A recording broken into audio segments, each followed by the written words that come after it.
Bonsoir, bonsoir à tout le monde. Alors je voulais remercier Catherine Lagrelle et puis Céline Keller pour leur invitation à venir devant vous ce soir et puis la semaine prochaine, donc dans le cadre de l'Université populaire. C'est vrai que on en discutait un petit peu tout à l'heure. Autant j'espère que ça pourra vous apporter des choses ce soir et puis les semaines à venir. Mais aussi pour nous, en tant que chercheurs, rattachés à des laboratoires, etc., c'est aussi des moments, des expériences d'échange par rapport aux travaux qu'on peut mener qui sont importants pour pouvoir avoir des retours et engager des échanges avec vous sur ce qu'on fait. Voilà.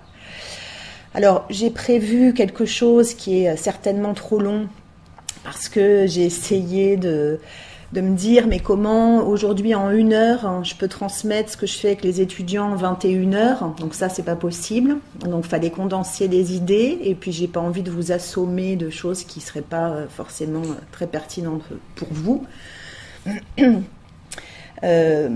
Donc je m'arrêterai au bout d'1 heure, 1 heure et quart et puis je continuerai la semaine prochaine, alors plutôt sur je dirais une thématique plus concrète qui a été le cadre de mon travail de thèse, donc qui était de travailler autour et sur la mémoire collective des Vichysois, de la ville de Vichy. Donc ça, j'en parlerai plus spécifiquement la semaine prochaine, un peu comme étayage à ce que j'aurais dit aujourd'hui. Et puis aujourd'hui, je m'arrêterai quand je verrai que vous saturez ou je dirais, voilà, au bout d'1 heure, 1 heure et quart, je m'arrêterai par rapport à un certain nombre d'éléments que j'ai préparés. Et puis, s'il y a besoin, je redévelopperai des choses pendant nos échanges. Ou la semaine prochaine, voilà, je réadapterai. Voilà. Donc, si j'ai bien saisi, je présente d'abord et ensuite, on échangera tous ensemble. Donc, n'hésitez pas, parce que c'est aussi l'objectif, c'est aussi qu'on puisse avoir des échanges constructifs. Alors donc, quelques mots. Donc Valéria, je travaille dans un laboratoire de recherche qui s'appelle le groupe de recherche en psychologie sociale. Donc on est une quinzaine d'enseignants-chercheurs, donc à Lyon 2. Donc on est installés, nous, à Bron. On travaille sur des thématiques assez différenciées. Alors j'essaierai de vous faire sentir aussi ce que c'est que la psychologie sociale, peut-être par mes interventions. Mais il y a aussi des chercheurs qui travaillent du côté de la psychologie sociale de la santé, la psychologie du travail, avec toutes les questions de souffrance au travail, risques psychosociaux, etc.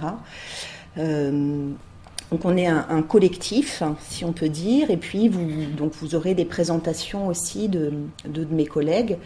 Et je pense que nos diverses présentations, vous arriverez à mettre des liens aussi par rapport à l'introduction que je vais pouvoir faire aujourd'hui. On est assez en lien dans nos travaux respectifs. Alors,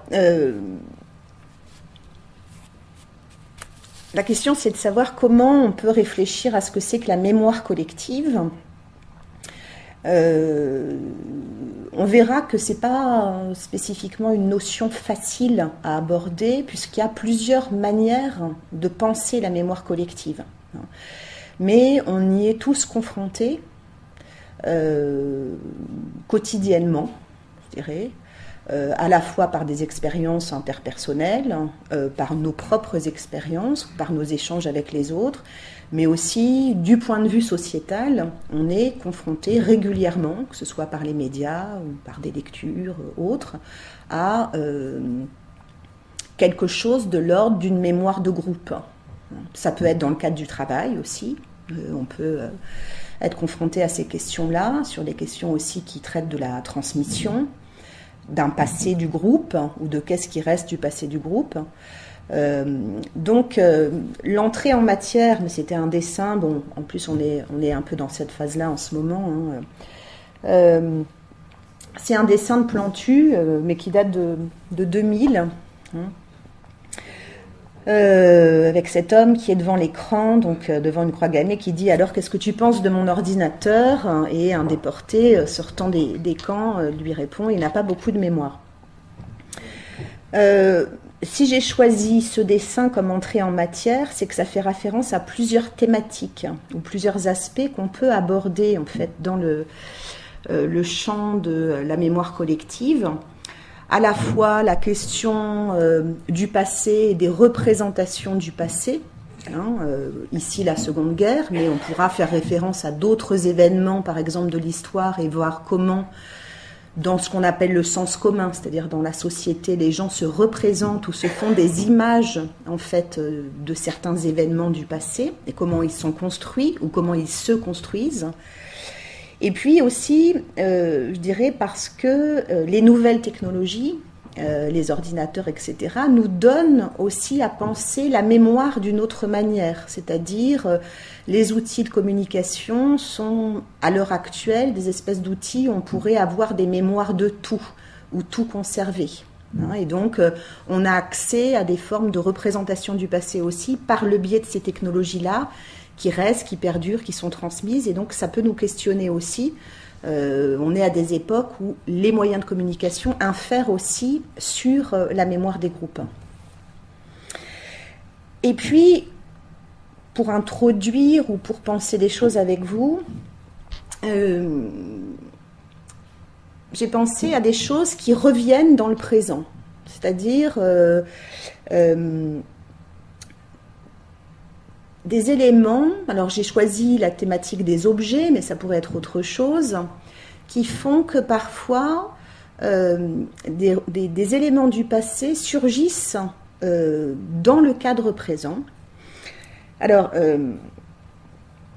ça va peut-être vous intriguer comme photo. C'est une basket qui a été retirée de la vente en 2012, qui était en vente donc par cette marque de chaussures, et qui a été retirée de la vente suite à un certain nombre de plaintes parce que cette chaussure faisait penser à un certain nombre de personnes à l'esclavage. Et que donc elle a été considérée comme en dehors de ce qu'il était possible de vendre par l'aspect choquant de ce qui avait été conçu par je ne sais pas comment on appelle ça, par le fabricant de chaussures, ou quelque chose comme ça. Donc une espèce de retour de quelque chose qui date quand même d'il y a très longtemps, mais qui survient dans le présent, et qui choque, et puis qui peut choquer des groupes aussi par rapport à la représentation que ça va avoir. On a eu les mêmes situations là, en mai ou juin 2014, où Zara, donc la marque de vêtements, a retiré en fait son t-shirt de la vente parce qu'il y avait un certain nombre de représentations qui étaient associées à l'étoile juive. Donc retour parfois du passé qui va faire écho pour certains groupes à quelque chose de son histoire ou quelque chose de sa mémoire, et qui donc à un moment donné se trouve confronté dans une situation présente. Alors, juste entre parenthèses, mais les objets sont porteurs de mémoire. Ça, c'est quelque chose aussi peut-être dont on aura l'occasion de discuter.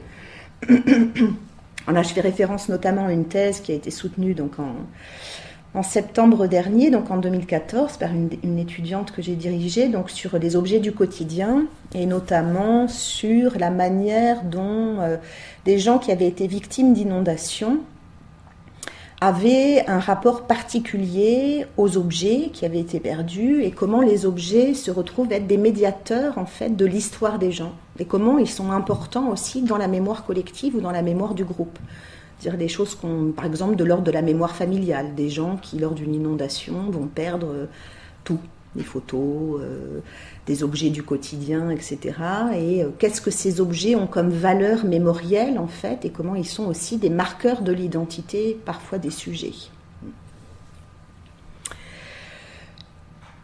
Ce que je peux souligner aussi, c'est que pour introduire ou pour questionner ce que c'est que la mémoire collective, c'est qu'en fait la mémoire collective, elle n'est pas figée. C'est-à-dire, elle n'est même pas limitée. La mémoire collective, elle est souvent en lien ou en imbrication avec la mémoire autobiographique. Ces deux dimensions de la mémoire sont souvent intrinsèquement liées C'est-à-dire qu'on peut se retrouver devant des situations qui concernent notre propre vie ou notre propre récit de vie, mais qui vont être liées aussi à la mémoire de certains groupes et à la transmission qui a pu en être faite.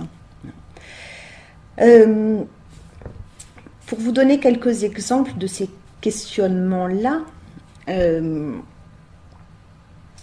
y a quelques années, donc c'était en 2005 ou 2006, un homme donc, qui s'appelle Michel Lévy-Leleu, c'était tiré d'un article du Monde que j'avais lu, allait dans une exposition avec sa fille au mémorial de la Shoah, visiter donc une exposition qui était consacrée aux objets qui avaient été retrouvés ou laissés dans les camps de concentration.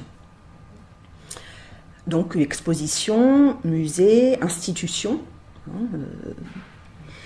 Et puis ce monsieur raconte donc dans l'article du Monde qu'il est en train de visiter l'exposition et puis qu'il est passé devant une vitrine où il découvre que se trouve dans cette vitrine la valise de son père. Il voit le nom, le prénom de son père qui avait été déporté et exterminé dans les camps de concentration. La question qui s'est posée à partir de ce moment-là et qui a eu aussi des effets, des imbrications juridiques, ça a été de savoir du coup à qui appartenait cette valise.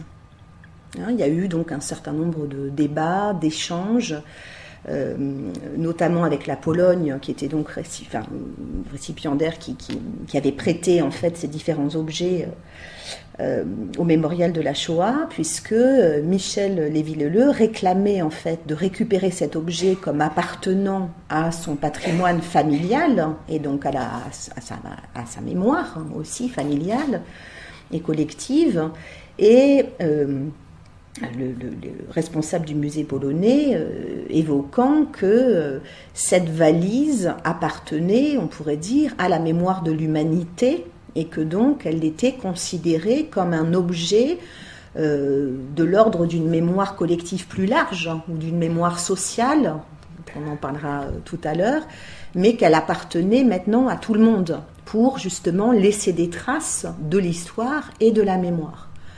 Et donc, c'est là où je voulais situer l'imbrication, en fait, aussi entre les mémoires autobiographiques et les mémoires collectives, c'est-à-dire que parfois, des choses que nous avons nous-mêmes vécues ou qui touchent notre propre histoire, donc autobiographique, je veux dire mémoire privée, personnelle, peut aussi s'imbriquer avec quelque chose de l'ordre d'une mémoire collective. Et donc, c'est où est la limite ? Et il me semblait que cet exemple-là était assez parlant, en fait, pour saisir qu'il n'y a pas forcément des frontières toujours aussi claires.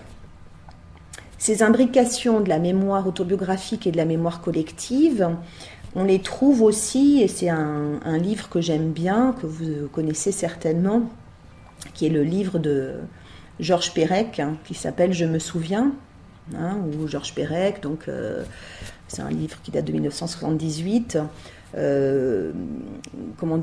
étaye ses souvenirs, relate ses souvenirs sur le mode. Alors j'en ai choisi quelques-uns, donc toujours sur la même forme. Je me souviens que j'avais commencé une collection de boîtes d'allumettes et de paquets de cigarettes. Je me souviens des Scooby-Doo. Je me souviens de Dop, adopter le shampoing Dop. Je me souviens comme c'était agréable à l'internat d'être malade et d'aller à l'infirmerie. Je me souviens qu'Alain Delon était commis charcutier ou commis boucher à Montrouge. Je me souviens quand j'étais collée. Je me souviens que le 4/4 doit son nom au fait qu'il est composé d'un quart de lait, d'un quart de sucre, d'un quart de farine et d'un quart de beurre. Je me souviens d'un fromage qui s'appelait la vache sérieuse. La vache qui rit, lui a fait un procès et l'a gagné. Je me souviens comme je me suis cassé le bras et que j'ai fait dédicacer le plâtre par toute la classe. Alors, si j'ai choisi quelques exemples, c'est un ouvrage entier, c'est parce que là aussi, les souvenirs de Perec marquent quelque chose de ses souvenirs personnels, des souvenirs qui lui sont propres, mais aussi ils sont imbriqués au souvenir d'une génération, au souvenir de certains groupes qui vont avoir vécu les mêmes choses et qui donc vont se souvenir de la même manière que lui. Donc cette distance, cette limite là encore entre l'histoire personnelle, la mémoire autobiographique et la mémoire collective, elle est toujours très ténue en fait. Et donc on va toujours retrouver un peu ces aspects-là, ce qui va faire qu'au sein des groupes, ou quand on travaille au sein des groupes, on touche aussi d'une certaine manière à l'identité propre des sujets, à leur individualité aussi. Ce qui fait que parfois il y a des enjeux qui sont extrêmement importants. Alors, ça va nous questionner sur les liens en fait entre la mémoire collective et la mémoire autobiographique. Ça va nous questionner aussi sur l'idée que chaque mémoire n'est pas donc limitée à elle-même, mais que mémoire autobiographique et mémoire collective vont s'enrichir l'une et l'autre, se répondre, se compléter. On verra ça un petit peu plus tard. Ça nous interroge aussi sur ce que c'est que la mémoire collective, c'est-à-dire la mémoire collective ou la mémoire du groupe, c'est quoi ?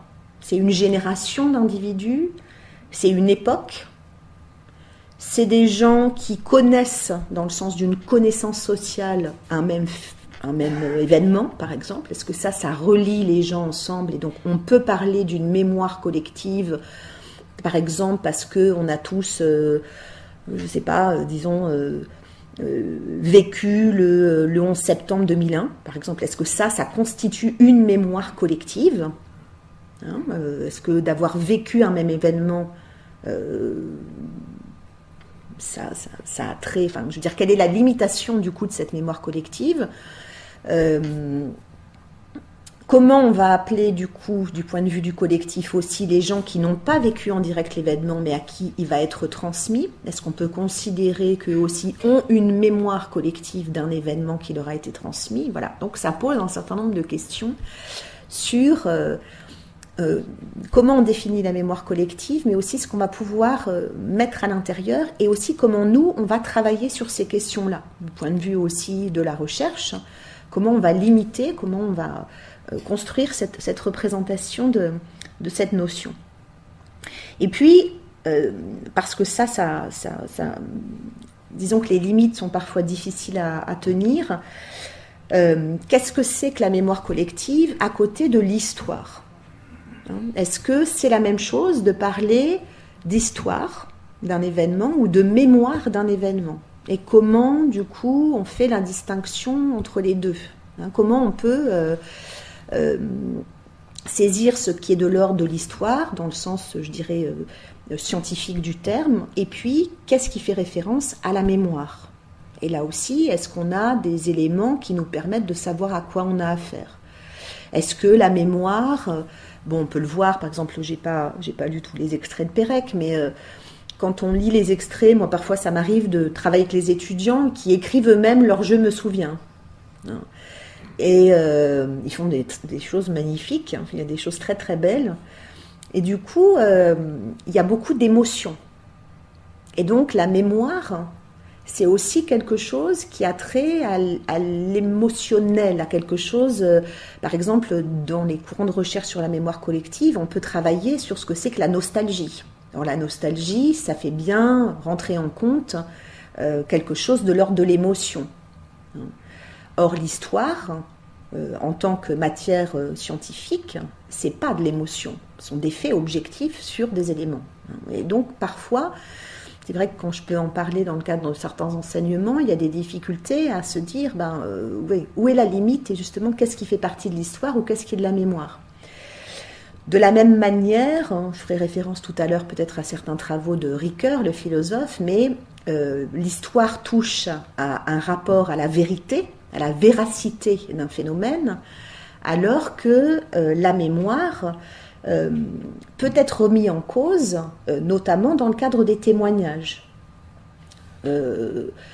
Par exemple, ce soir, on va tous vivre donc cet événement de rencontre ici au sein de l'Université populaire. Si à la sortie, on vous demande de raconter ce que vous avez entendu, vu, perçu ce soir, vous allez avoir certainement un fil conducteur qui est à peu près commun, mais chacun d'entre vous va avoir une mémoire ou un souvenir de l'événement qu'on aura vécu qui va varier en fonction de votre personne, de ce à quoi vous avez été plus sensible, Donc la mémoire, on ne peut pas considérer que ça touche à quelque chose de l'ordre de la vérité, au sens historique du terme. Alors, la question qu'on peut se poser... Je ne vais pas trop vite, ça va ? Un peu ? Non, ça va, d'accord. La question qu'on peut se poser aussi, enfin moi qui m'intéresse beaucoup, c'est... Alors, du coup, si on parle de mémoire, c'est qu'on va être obligé de parler de transmission. Parce que...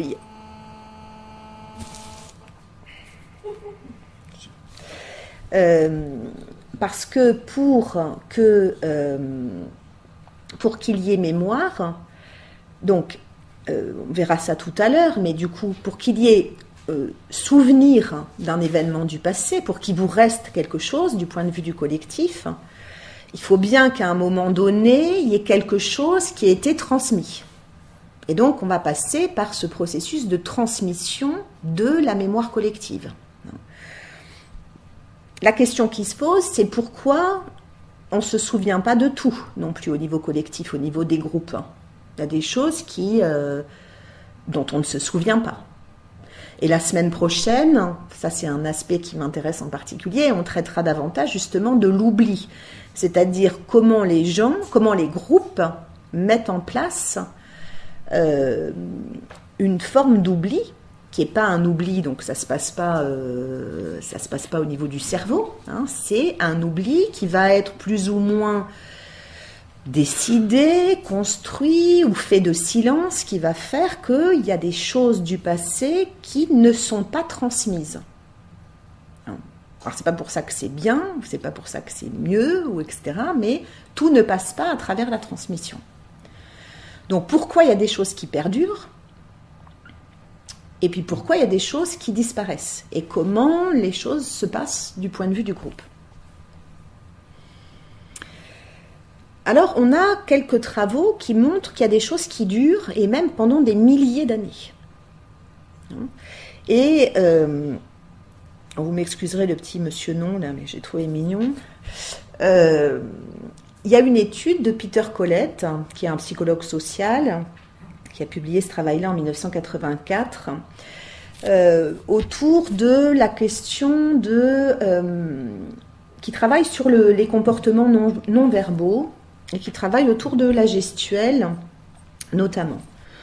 Et Peter Collett donc montre que il avait été intrigué par le fait que dans le sud de l'Italie, les Italiens du Sud, donc pour signifier la négation, donc le geste de négation, renvoient la tête en arrière pour dire non.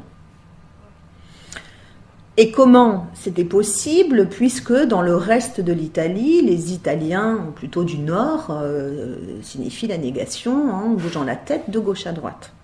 Et pourquoi, dans le sud de l'Italie, donc en dessous de Rome, plutôt dans la région de Naples, etc., eh bien, on trouvait cette gestuelle qui était particulière à cette zone qui était localisée géographiquement.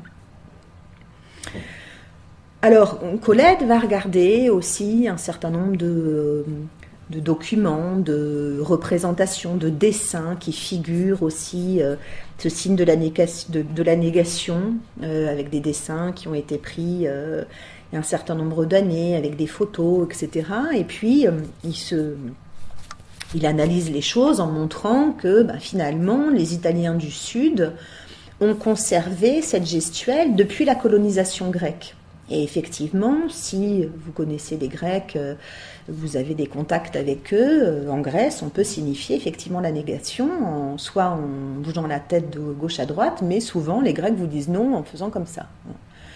Donc ce qui signifie qu'en Italie du Sud, on a conservé, donc plus de 2000 ans après la colonisation grecque, cette gestuelle. Et que donc cette gestuelle, avec les changements, les moyens de communication, etc., elle perdure, c'est-à-dire qu'elle est transmise. Alors là, on est dans une transmission, du coup, je dirais corporelle, du groupe, mais elle est transmise à travers les gestes et entre les personnes.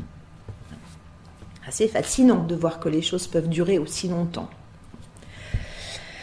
Il y a un travail que je voulais évoquer, mais qui mériterait de faire 2 heures de conférence dessus, donc je resterai pas dessus longtemps, mais c'est un beau travail de recherche donc d'une professeure en psychologie sociale qui s'appelle Denise Jodelet et qui a travaillé donc il y a quelques années sur les représentations de la folie en milieu rural et qui a fait une très belle recherche où elle est allée donc à Aîné-le-Château.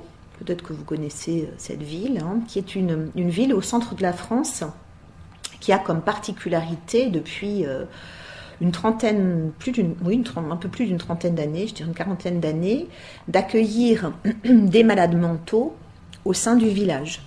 C'est-à-dire qu'en fait, il y a à Aîné-le-Château des familles nourricières qui acceptent d'accueillir chez eux des malades mentaux qui vivent, qui dorment, qui mangent, etc. avec la famille. Donc ils sont, je dirais, un peu comme dans des hôpitaux de jour, sauf qu'ils sont accueillis par des familles qui sont rétribuées en échange donc, de l'accueil de ces personnes-là. Et il y en a plusieurs en France maintenant, des familles de ce type-là. Ce qui a intéressé Denise Jodelet, c'était quelle représentation les gens d'Aîné-le-Château, donc les familles nourricières, ont de la folie. Ce sont des gens comme vous et moi qui accueillent chez eux des malades mentaux qui n'ont donc pas spécifiquement de connaissances médicales ou psychiatriques sur ce que c'est que la folie. Et ce qui l'a intéressé, c'était du point de vue du sens commun, donc là encore, sociétal, qu'est-ce qu'on met derrière la folie, comment se représente justement la maladie mentale. Bon, c'est un très beau travail, ça mériterait de détailler beaucoup plus ce qu'elle a pu faire. Moi, ce qui m'intéresse là-dedans, c'est que, et notamment autour d'une notion qu'on utilise beaucoup en psychologie sociale, notamment dans le cadre des travaux sur les représentations sociales, c'est la notion d'ancrage. L'ancrage, c'est une notion qui montre qu'il y a des choses, justement, qui font partie de la pensée sociale, c'est-à-dire de la pensée commune, des représentations collectives, qui sont transmises à travers le temps, et que donc on va retrouver au sein des groupes à différentes temporalités. Dans le travail de Denise Jodelet, donc elle a fait une recherche qu'on appelle des recherches monographiques où elle s'est vraiment installée à Aîné-le-Château, elle a fait des entretiens avec les gens, elle a travaillé du point de vue plus sociologique sur le village, etc. Et pour traiter cette question des représentations de la folie, elle a aussi fait des observations. Et dans le cadre de son travail de recherche, elle a mis en évidence le fait, un phénomène assez, je dirais, qu'on retrouve dans d'autres situations aussi, que les familles nourricières, je schématise, je vais un peu vite, je suis désolée, mais j'ai plein de choses à vous raconter.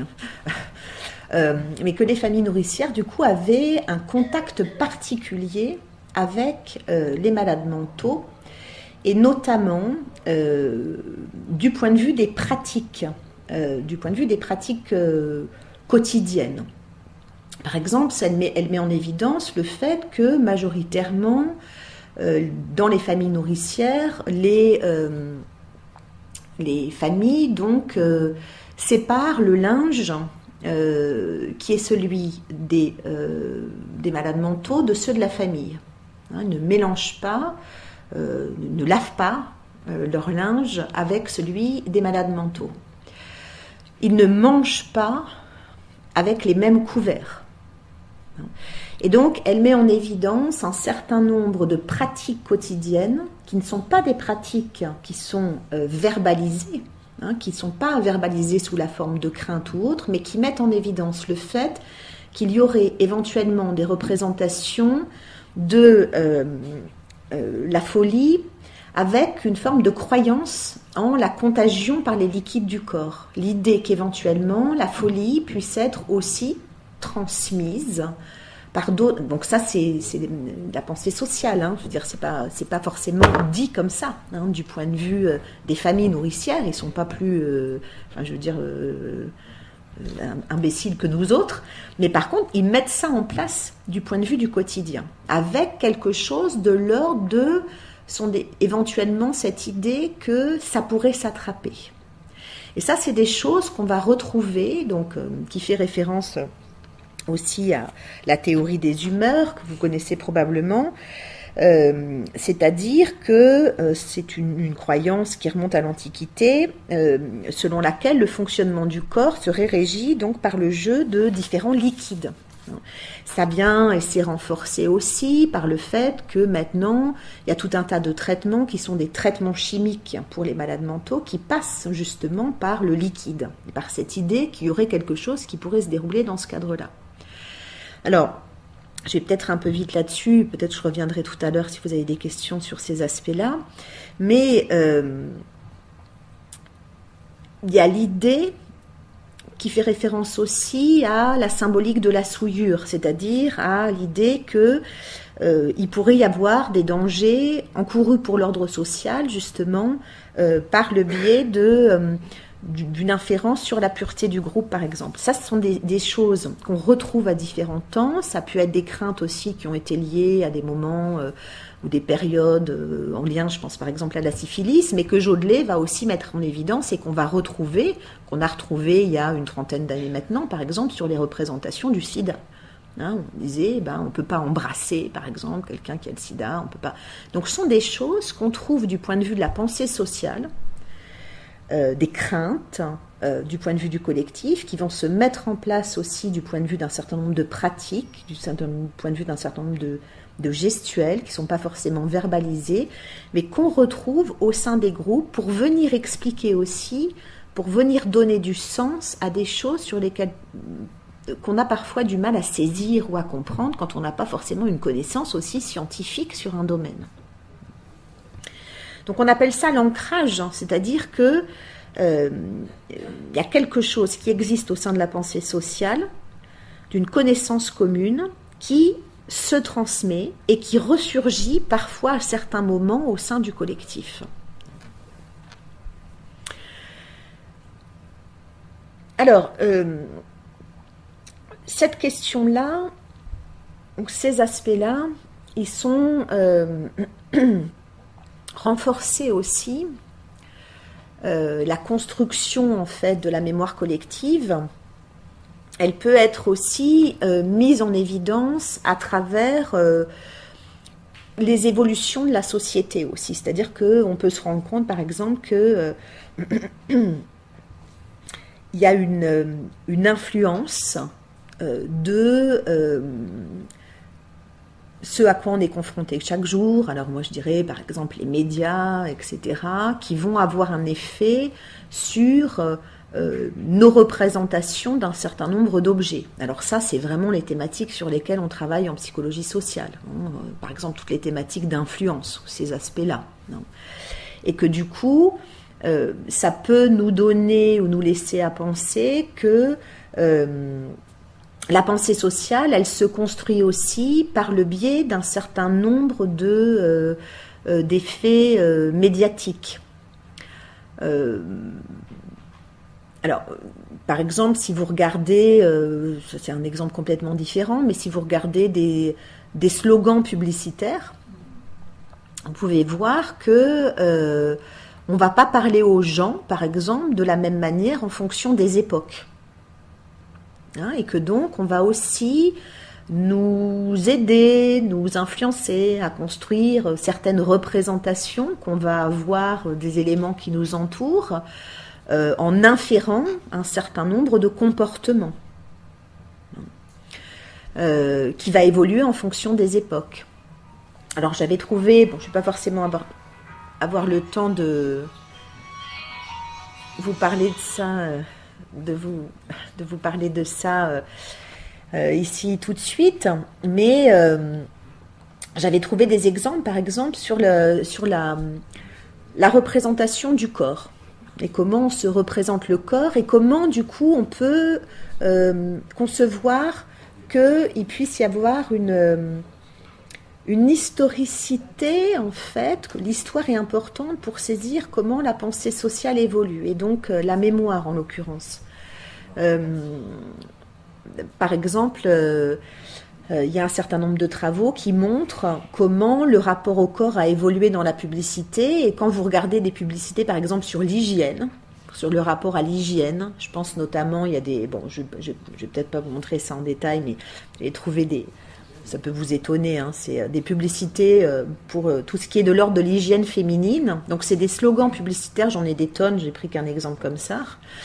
Ce sont des slogans qui montrent l'évolution du rapport à la femme et à travers donc des slogans publicitaires qui vont parler à la femme de son corps en fonction des époques. Et là, j'en ai jusque dans les années, je ne vais pas vous montrer ça ce soir, mais jusque dans les années 90. Donc on peut aussi, du point de vue de nos travaux, se dire que les choses, elles sont transmises. Elles sont transmises à travers les échanges, à travers les communications. Elles perdurent. J'insiste sur les communications, on y reviendra tout à l'heure, parce qu'il me semble qu'il y a un aspect très important du point de vue de la transmission, du point de vue de la transmission médiatique de plus en plus, hein, sur un certain nombre de représentations d'objets qui nous concernent. Je parlais du corps, mais ça peut être sur des représentations du passé, par exemple. Alors moi, ce qui m'intéresse ici, c'est comment les autres vont nous transmettre des souvenirs, par exemple, de l'histoire passée ou des représentations passées. Comment s'effectue ce transfert des connaissances du passé et qui vont constituer ce qu'on va appeler des souvenirs collectifs, parce que la mémoire et le souvenir, c'est pas exactement la même chose, je vais y revenir. Et en quoi ça va nous permettre de comprendre comment se forment les représentations du passé par le sens commun. C'est-à-dire, nous, ce qui nous intéresse en psychosocial, c'est de voir comment les gens en société se représentent le passé. C'est-à-dire comment, justement, du point de vue de la pensée sociale, comment ça se passe, comment ça se fait qu'il y ait des choses qui durent, quel type de transmission on a, etc., par quels canaux. Bon. Alors, j'avais essayé de penser un petit peu les choses, peut-être pour insister sur certains aspects, mais sur l'idée que, voilà, si on schématise un peu les choses, un événement se déroule à un moment donné, qui va faire mémoire pour les individus, hein, on pourrait dire, va s'imprimer en mémoire, qui va pouvoir être transmis,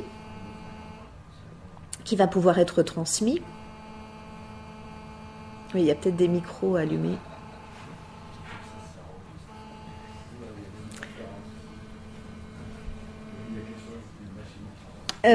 Donc cet événement en mémoire va faire l'objet de transmission.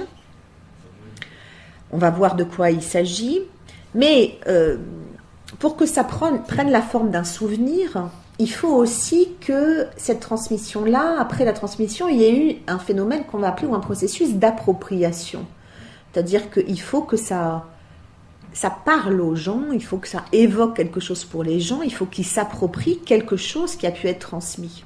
Alors ça fait penser éventuellement, peut-être qu'aussi on aura l'occasion d'en discuter, mais de ce qui peut se passer à l'école, par exemple. C'est-à-dire, par exemple, si il y a la transmission, alors imaginons dans des cours d'histoire, hein, d'une période historique, Peut-être qu'au sein d'une même classe, et ça il y a des travaux, je pense notamment en sciences de l'éducation, hein, qui vont montrer, donc des chercheurs qui travaillent davantage autour des thématiques de l'éducation, vont montrer que oui, on peut très bien avoir des techniques pour enseigner l'histoire, etc. Mais ensuite, il y a aussi tout un travail autour de l'appropriation des élèves. C'est-à-dire que pour certaines thématiques vont faire plus sens que pour d'autres, hein, parce qu'elles vont résonner aussi par rapport à des histoires. Donc c'est un petit peu comme ça que j'introduisais tout à l'heure, plus autobiographiques ou plus collectives.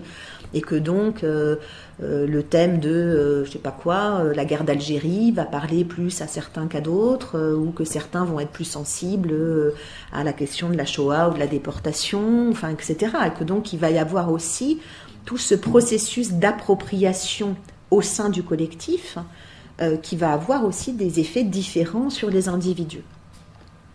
Alors, si on s'attarde un petit peu sur la question de la transmission, la transmission, c'est pour la pensée, c'est une notion qui est polysémique, c'est-à-dire que c'est une notion qui renvoie d'abord à un processus, hein, qui est une sorte de mécanisme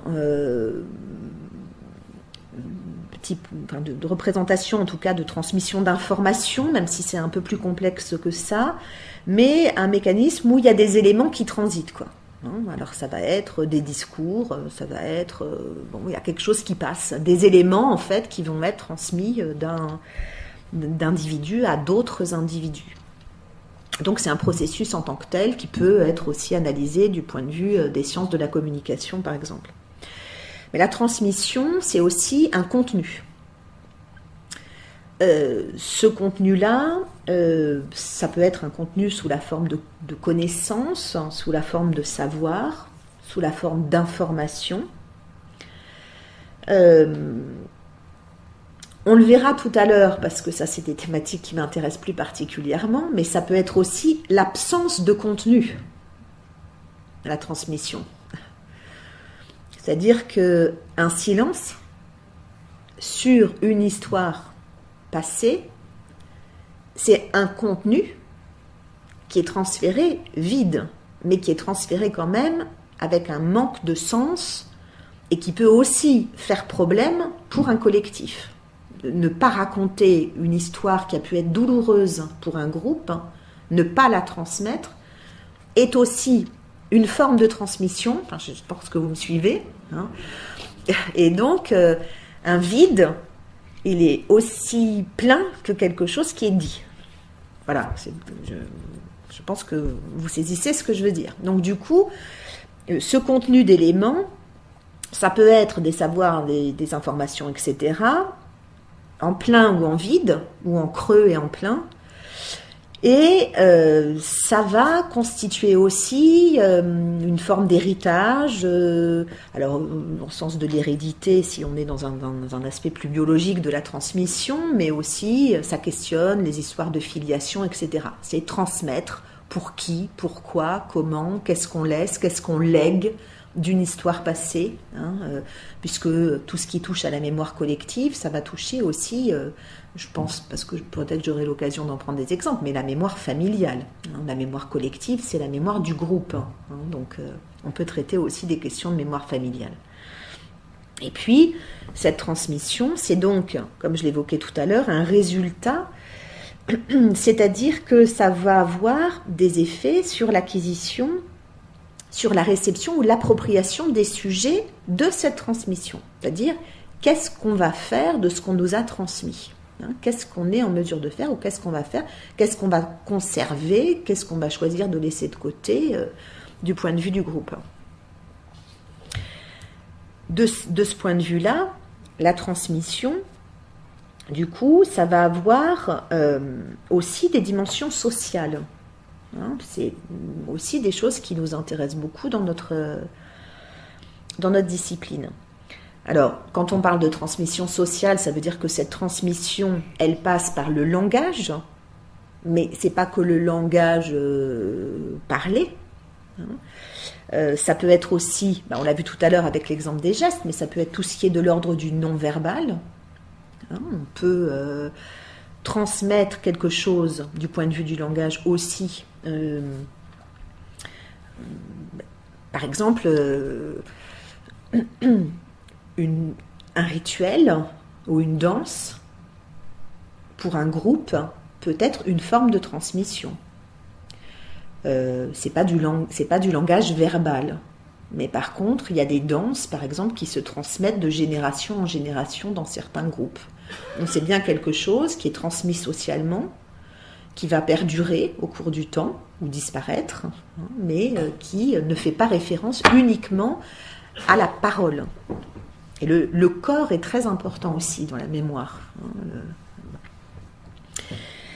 Et puis, ce que j'évoquais là il y a 5 minutes, c'est l'idée que langage verbal ou non verbal, mais aussi impossibilité de dire. C'est-à-dire que parfois, du point de vue social, on ne va pas pouvoir raconter, ou on ne va pas arriver à dire, ou on ne va pas arriver à transmettre, pas forcément volontairement dans un sens de manipulation de l'histoire, parce que ça existe aussi. On peut très bien...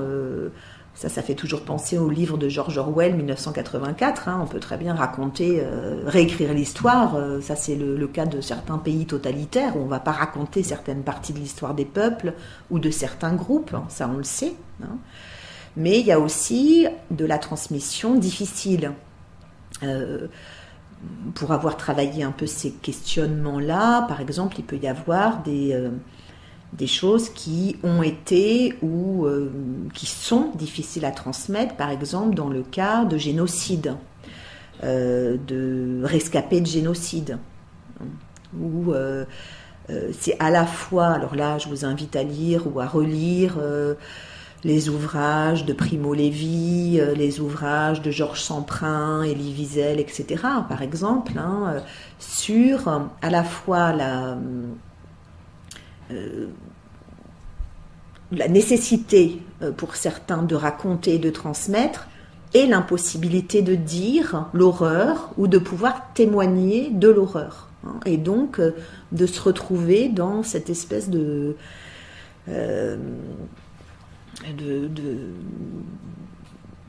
tension, on pourrait dire, du côté de la transmission. Et puis j'ajouterais que du côté de cette tension pour la transmission, il n'y a pas que ça. Il y a aussi l'idée que la société aussi doit pouvoir entendre. Et que donc il y a un certain nombre par exemple, je pense au sortir de la Seconde Guerre, mais il y a d'autres, notamment aussi au génocide des Tutsis au Rwanda, sur lesquels j'avais lu pas mal de choses. La société n'est pas toujours en mesure d'entendre ce qu'on a à lui transmettre. Et donc il y a des temps aussi où on est plus dans un mûrissement social, c'est Georges Semprin qui disait ça, où la société est plus capable d'entendre les atrocités auxquelles elle a pu participer, enfin quelque chose de ce type-là, quoi, pour accueillir la parole de ceux qui ont à raconter l'horreur. La transmission, c'est aussi l'idée du diachronique, c'est-à-dire la transmission à travers le temps et l'espace. L'idée d'une transmission diachronique, j'ai mis passage d'un contenu de connaissance qui va passer donc des morts aux vivants, cette idée de temporalité et cette idée de spatialité qui compte pour moi beaucoup, c'est-à-dire que la transmission, et ça on le verra la semaine prochaine, enfin si vous êtes toujours là, on verra la semaine prochaine sur la ville de Vichy, mais que la mémoire, ça passe beaucoup, la mémoire collective, ça passe beaucoup par le spatial, par le lieu, par l'urbain, par l'espace, au sens large du terme. Dire que beaucoup de nos souvenirs collectifs sont inscrits dans l'espace. Alors ça, c'est des travaux notamment, j'y reviendrai peut-être tout à l'heure, mais il y a un auteur qui est un des plus grands auteurs, en tous les cas, en sociologie et psychologie sociale, qui est Maurice Alvax. Je vous mettrai son nom tout à l'heure, j'ai une diapo avec son nom, et qui a notamment écrit un ouvrage qui s'appelle « Les cadres sociaux de la mémoire », et qui dit que pour se souvenir, alors là on est vraiment du point de vue du collectif, que pour se souvenir, on a besoin, ou la société, le groupe a besoin de 3 cadres qui sont le temps, le langage, donc ce que j'évoquais tout à l'heure, et l'espace. Et il dit, en fait, par exemple, si on... je crois que c'est dans les cadres sociaux, justement, il explique que, par exemple, ça nous est tous arrivé au jour où on retrouve un livre de notre enfance. Et au moment où on retrouve ce livre-là, peut surgir un espace, une maison, un appartement, le lieu où on retrouve un cadre, en fait, un cadre social qui nous aide à retrouver nos souvenirs. Et les liens entre la mémoire, notamment collective, et l'espace sont extrêmement importants. Il y a beaucoup de choses. Alors, il y a quelques mois, justement, à la Pardieu, on échangeait avec une neurologue qui disait qu'il y avait des liens entre la mémoire aussi, j'allais dire du point de vue cognitive, et l'espace, et les lieux aussi, je dirais, dans lesquels, comme si on avait des cases sur certains domaines qu'on arrivait à retrouver en fonction de la spatialité. Mais il y a vraiment quelque chose aussi qui peut nous lier, du point de vue de la mémoire collective, aux espaces. On voit les effets que peuvent avoir, par exemple, la destruction de certains bâtiments, monuments, de choses qui touchent au groupe et qui vont faire que la destruction de ces lieux ou de ces espaces-là peut porter atteinte à l'identité des groupes. Sans rentrer dans les situations de guerre ou de conflit où effectivement l'objectif c'est de détruire aussi les espaces du groupe et du coup quelque chose de leur prolongement identitaire, si on peut dire.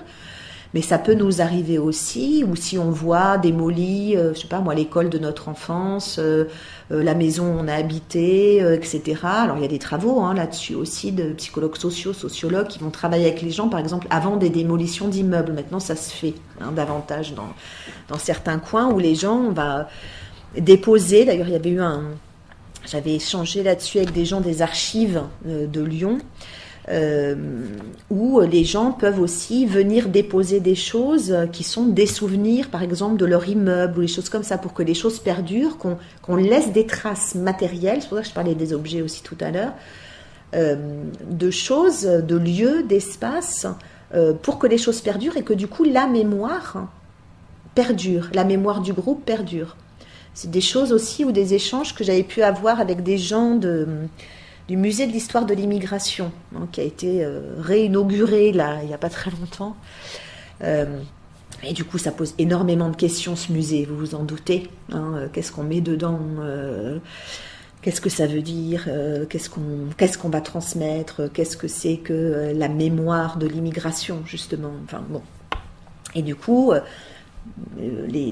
un certain nombre de personnes travaillant dans ce musée racontant, alors c'était il y a quelques années, c'est peut-être plus les mêmes maintenant, mais que des gens viennent déposer aussi des choses de leur histoire familiale. Alors on en revient aussi à la valise de Monsieur Lévy-Leleu, mais voilà, des traces matérielles, souvent spatiales, en tous les cas oui, tangibles de quelque chose, de la mémoire du groupe et du coup de sa transmission. Je m'arrête d'ici 10 minutes, un quart d'heure. J'ai encore 3000 tonnes de choses à vous dire, mais bon, ce serait bien qu'on échange aussi. Alors, je ne sais pas si c'est lisible mon truc, mais je reprends un peu ce que j'ai évoqué là tout à l'heure. C'est-à-dire que du point de vue de la mémoire et de la dialectique, et sur laquelle on reviendra du coup la semaine prochaine, parce que... la mémoire et l'oubli, c'est un peu comme les deux faces d'une même pièce de monnaie. C'est-à-dire qu'aujourd'hui, je parle plus de la mémoire, de la transmission, mais toutes les choses qui ne sont pas transmises, on peut considérer qu'elles font partie de l'oubli. Et donc, c'est pas l'un ou l'autre, c'est l'un et l'autre. En fait, ce souvenir ou les souvenirs, on peut considérer que c'est presque le résultat de notre oubli. C'est une forme de réminiscence, donc réminiscence signifiant qu'il y a des choses qui ont été mises de côté pour se souvenir d'un certain nombre de choses.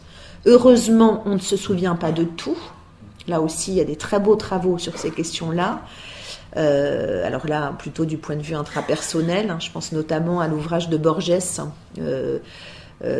En espagnol, c'est Funes el Memorioso, mais c'est Funes, je ne sais plus comment est le titre, celui qui n'oublie rien, enfin celui qui conserve tout, hein, qui est l'histoire. C'est une nouvelle dans Fiction, en fait, de Borges, dans son ouvrage qui s'appelle Fiction, où justement il décrit un personnage qui se souvient de tout. Vous imaginez vous souvenir de tout, ce serait l'horreur. Alors, il y a des gens qui ont des pathologies, qui ont une mémoire plus développée, plus importante. Là, on est du côté de l'intra-individuel, mais si on se souvenait de tout depuis qu'on est né jusqu'à aujourd'hui, de chaque discussion qu'on a eue, de chaque chose qu'on a lue, de chaque chose qu'on a faite, etc., ce serait purement insupportable. Donc, heureusement, on oublie. Et du point de vue du collectif, j'aurais tendance à dire que, aussi, heureusement qu'on oublie un certain nombre de choses. La question du collectif, c'est qu'il y a quelque chose qui est plus de l'ordre parfois de décision, qui est plus de l'ordre de choix sélectif, de mise de côté, de mise à l'écart, etc. Donc, on peut se baser sur des discours, sur ces enjeux-là, sur un certain nombre de supports. Alors, la mémoire, elle peut prendre la forme de pratiques, par exemple. Alors, je pense, par exemple, à des choses du point de vue des commémorations. Par exemple, la mémoire du groupe, la mémoire collective, elle va s'inscrire à travers des commémorations. Alors, il y a des études, il y a des travaux qui sont très intéressants. Je pense notamment à des travaux de Gérard Namer, qui est un sociologue qui a étudié les commémorations, notamment autour de 1945. Mais commémorer un événement, c'est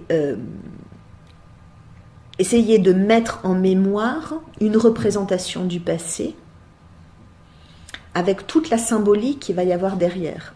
C'est-à-dire que c'est une sorte de mise en scène du passé. Si vous regardez les évolutions, alors par exemple des commémorations de 14-18 depuis, je sais pas moi, disons 30 ans, ou si vous regardez les évolutions depuis des années du 14 juillet, ou enfin un certain nombre d'événements qui sont commémorés, vous verrez combien les commémorations sont des représentations qui sont données de l'histoire et qui vont varier à travers le temps, bien sûr à travers nos responsables politiques, qui ne vont pas choisir de mettre en lumière les mêmes aspects pourtant de la même histoire. La guerre 14-18, c'est la guerre 14-18, mais c'est pas pareil en fonction, par exemple, des hommes politiques qui vont commémorer cette guerre. Alors il se trouve que maintenant, depuis quelques années, on n'a plus de témoins, par exemple, de cette guerre-là. Alors ça aussi, ça pose question. Quand on n'a plus de témoins d'un événement du passé, qu'est-ce qu'on en fait ? Donc depuis 2-3 ans, je crois que François Hollande a décidé de modifier un peu cette commémoration de 14-18 pour considérer que cette commémoration-là, elle allait être aussi le temps de la commémoration de tous les hommes et femmes qui sont morts pour la France en temps de guerre, quoi. Enfin, voilà, il y a eu cette espèce de choix qui a été fait, de déplacer aussi un peu ce côté des commémorations. Donc c'est une mise en scène du passé, les commémorations, et donc c'est extrêmement intéressant à observer parce qu'on nous raconte une histoire dans l'espace, là aussi. On nous raconte une histoire et on nous dit quels sont les symboles, on nous transmet un certain nombre de symboles sur l'histoire passée. Donc on construit aussi notre mémoire à partir de ça. Les supports, ça peut être les lieux, donc je l'ai évoqué, les musées, les livres d'histoire, etc., des espaces, des villes, des territoires, des nations.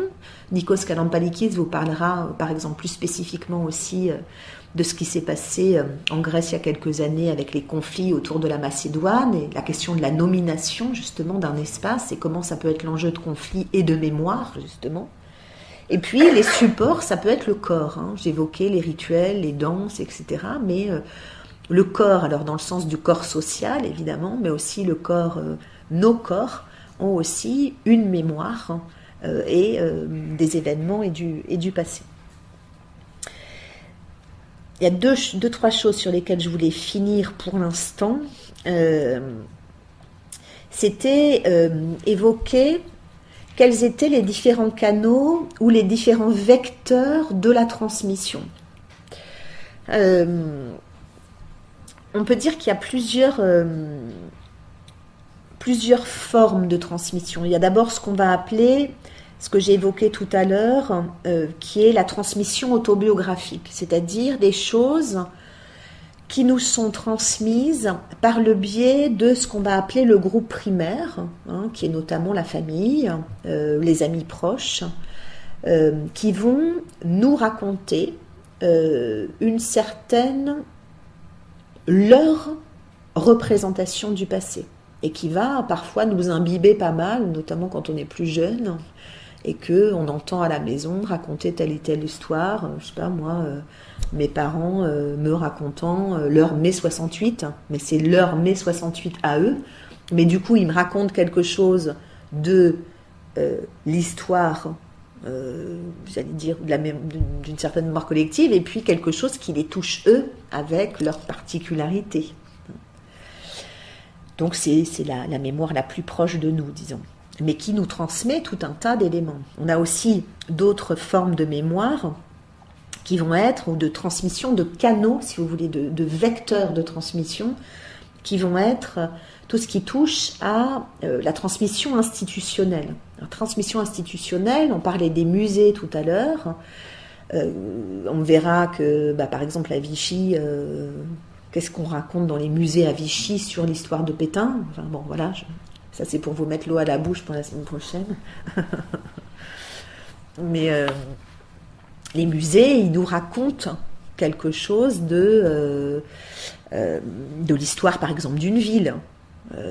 Voilà, vous allez à Lyon, vous allez au musée Gadagne. Au musée Gadagne, on a choisi qu'est-ce qu'on allait raconter sur l'histoire de la ville de Lyon, sur son identité, etc. On va mettre en évidence, par exemple, les canuts, par exemple, mais peut-être pas toute l'histoire des canuts. Peut-être que il y a des histoires plus belles que d'autres à raconter sur les canuts. Il y a peut-être que les artisans de la soie, c'est plus joli de raconter que les révoltes. Ou, vous voyez, l'histoire, elle se raconte aussi. Voilà, dans les musées, c'est un choix aussi particulier qui peut être fait. La transmission institutionnelle, c'est aussi ce qui se passe, ce qui se transmet dans les écoles. Donc c'est comment on conçoit. Donc, il y a eu des choses encore ces dernières années sur voilà, les questionnements autour de la transmission de l'histoire. Alors vous savez, il y avait eu aussi pas mal d'échanges, pas mal de questionnements il y a quelques années où on avait un président de la République qui voulait que les élèves de CM2 soient les parrains ou marraines, si on peut dire, d'enfants juifs qui avaient été exterminés et deviennent donc une espèce de représentants en fait de ces enfants-là pour davantage connaître quelque chose de leur histoire et pour travailler autour de la question de la transmission. Et donc, ça avait fait aussi des levées de boucliers, y compris de Simone Veil, d'ailleurs, à ce moment-là, qui avait dit, mais enfin, on ne peut pas faire porter à un enfant de CM2 cette histoire-là, qui est trop lourde. Bon. Mais c'est aussi tous les enjeux de l'école, de la transmission. Il y a quelques années aussi, ce même président demandait à ce que la lettre de Guy Môquet soit lue. Vous vous souvenez, ça avait fait aussi une certaine polémique, c'est passé par décret du coup, mais que la lettre de Guy Môquet soit lue tous les 23 octobre dans les collèges et les lycées, etc.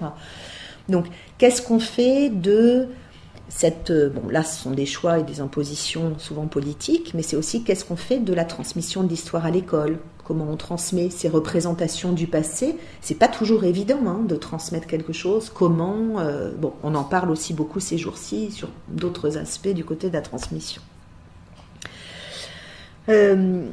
Un autre vecteur de la transmission, c'est ce qui est de l'ordre donc de la transmission collective ou plurielle. Donc cette forme de transmission, moi c'est celle que j'apparente à la mémoire, à la transmission pardon, des groupes qui vont être plutôt, en psycho on dit, un peu comme en socio, etc., je pense des groupes secondaires, c'est-à-dire des groupes dont on fait partie. Vous êtes membre d'associations, vous faites partie d'un certain nombre de groupes sociaux, vous avez des groupes qui vont être des groupes d'appartenance, mais aussi des groupes de référence, qui vont aussi insuffler, transmettre quelque chose de certaines représentations du passé. En fonction des groupes sociaux auxquels on appartient, on ne va pas être confronté, ou on ne va pas nous raconter ou nous transmettre la même histoire. Et donc, on ne va pas se construire la même mémoire de ces événements-là. Et puis, peut-être un aspect sur lequel sur lequel j'ai insisté un peu plus depuis tout à l'heure, c'est la transmission médiatique, c'est-à-dire que il semble que les médias représentent un canal extrêmement important, un vecteur extrêmement important de la construction aussi de ces représentations du passé, donc participe à la construction d'une mémoire collective, c'est-à-dire de la mémoire des groupes. Il y a des choses qui sont intéressantes à regarder aussi sur la manière, par exemple, alors on peut prendre l'exemple de la télévision, mais on pourrait aussi prendre l'exemple de la presse, mais par exemple, comment à la télé on raconte un événement historique, ou on raconte les commémorations d'un événement historique. Qu'est-ce qu'on choisit de montrer? Qui on fait parler? C'est-à-dire, est-ce qu'on fait venir des témoins de cet événement-là? Est-ce qu'on fait venir des experts? Je pense notamment à des historiens. De quoi on se sert comme image? Et qu'est-ce qu'on va raconter, du coup, par exemple, à des plus jeunes, sur ce que c'est que... je ne sais pas moi, par exemple, les commémorations des 20 ans du génocide des Tutsis au Rwanda. Qu'est-ce que, sur France 2, on raconte, on transmet à des plus jeunes qui n'étaient pas là à ce moment-là, qui étaient même parfois pas nés à ce moment-là, puisque ça date maintenant il y a 20 ans. Qu'est-ce qu'on va laisser comme trace, du coup, qui va non seulement constituer la mémoire collective, mais qui permet aussi... je dirais du point de vue transmission, éducation, etc., un peu de se construire une représentation du monde et par exemple de ce que c'est qu'un génocide. Ça, on appelle ça davantage la mémoire de masse, mais du point de vue humain, c'est quoi un génocide? Qu'est-ce qu'on nous dit à la télé sur ce que c'est? Au-delà de ce qu'on va entendre à l'école, mais après l'école, on a besoin de continuer aussi éventuellement à avoir des connaissances sur des choses. Qu'est-ce qu'on nous dit?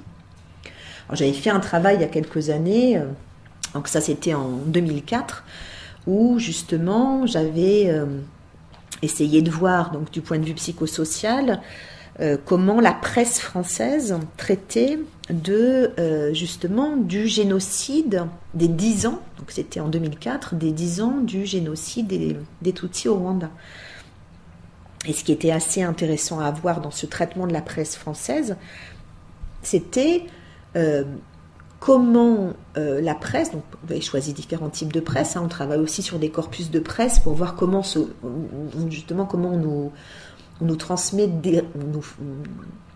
on nous aide à nous forger des représentations de certains objets sociaux ou événements, et comment il était, là aussi je schématise évidemment pour qu'on ait le temps un petit peu après de discuter, mais en fait, en lisant cette presse-là, et je dirais là pour le coup, quel que soit le type de quotidien, c'est-à-dire il y avait dedans Le Monde, Le Figaro, La Croix, Libération, L'Humanité, etc., dans ce traitement de la presse qui était consacré aux commémorations du génocide, il n'y avait quasiment jamais, je dirais peut-être trois fois sur 300 articles, etc., d'explications sur ce que c'était qu'un génocide. On parlait du génocide, mais on ne savait pas ce que c'était, par exemple, en lisant la presse. On était extrêmement centré du point de vue de tribus qui avaient combattu, quoi. En gros, c'était les Hutus et les Tutsis, et puis donc dans un discours presque un peu parfois néocolonialiste. Mais du coup, quelqu'un qui sait pas, je sais pas, quelqu'un qui arrive, qui sait pas ce que c'est qu'un génocide, bah c'est pas en lisant la presse qui sait que parce que ça a été reconnu comme génocide par le tribunal pénal international aussi, celui des Tutsis, bah voilà. Donc qu'est-ce qu'on nous transmet de ces représentations, par exemple d'un événement passé, et qu'est-ce que ça va nous permettre de nous forger comme image, contenu de connaissances aussi sur un aspect ou sur un objet particulier. Alors tout ça, ça va. J'espère que j'ai pas été trop confuse dans ma présentation de tout ça. Ça nous permet, nous, donc en psychologie sociale, d'essayer d'investir des terrains assez variés. Pour ma part, j'investis pas mal des terrains qui sont liés à des espaces, notamment urbains, mais pas uniquement. Et d'essayer de voir comment donc les groupes transmettent quelque chose donc de leur mémoire. Alors on travaille avec des outils qui sont assez variés en psychologie sociale. On parle en général d'enquête de terrain. C'est vrai qu'on va travailler à la fois en faisant, ça peut être des entretiens, donc en face à face avec des gens. On va travailler aussi du point de vue méthodologique, on appelle ça des focus group. En fait, c'est des échanges avec des groupes sur des thématiques particulières. On peut travailler aussi à partir de certains questionnaires, mais aussi beaucoup à partir de l'observation, donc des observations qu'on va appeler des observations directes ou participantes, où du coup on est en contact directement avec des acteurs pour voir comment, dans une situation sociale, les choses se déroulent, les choses se passent, etc. Donc il y a un côté qui va être plus de la psychologie, je dirais un peu plus de l'ordre de la recherche fondamentale. On va travailler plus sur des concepts, on va essayer de voir comment ces concepts-là, on peut les approfondir, on peut essayer d'aller plus loin pour définir, concevoir ce que serait que la mémoire collective, comment on peut y travailler, qu'est-ce que c'est que l'appropriation de l'histoire, etc. Moi, c'est des choses qui m'intéressent bien, surtout la place du silence, des non-dits, tout ça, mais voilà. Et puis, on peut travailler davantage, et on a parfois des commandes ou des liens dans le cadre de recherche sur ce qu'on va appeler de la psychologie sociale appliquée, où là on est davantage donc sur des terrains concrets avec des acteurs sur des thématiques spécifiques. Par exemple, il y a quelques années, j'avais travaillé avec la ville de Villeurbanne sur la mémoire de la ville autour des questions d'identité de migration ou d'immigration. Comment les gens racontent quelque chose de l'histoire de leur ville en fonction de leur arrivée, de leur ancienneté dans la ville, etc. Et qu'est-ce qu'on peut faire de ça aussi dans le présent, tout un aspect autour de la mémoire ouvrière, etc. Bon, je vais peut-être m'arrêter là pour l'instant, et puis voir dans quel sens ça part au niveau des échanges. Et puis j'ai encore au moins 45 diapos. Donc peut-être qu'il y aura des choses à approfondir tout à l'heure. Enfin bon, voilà. Merci pour votre attention en tout cas.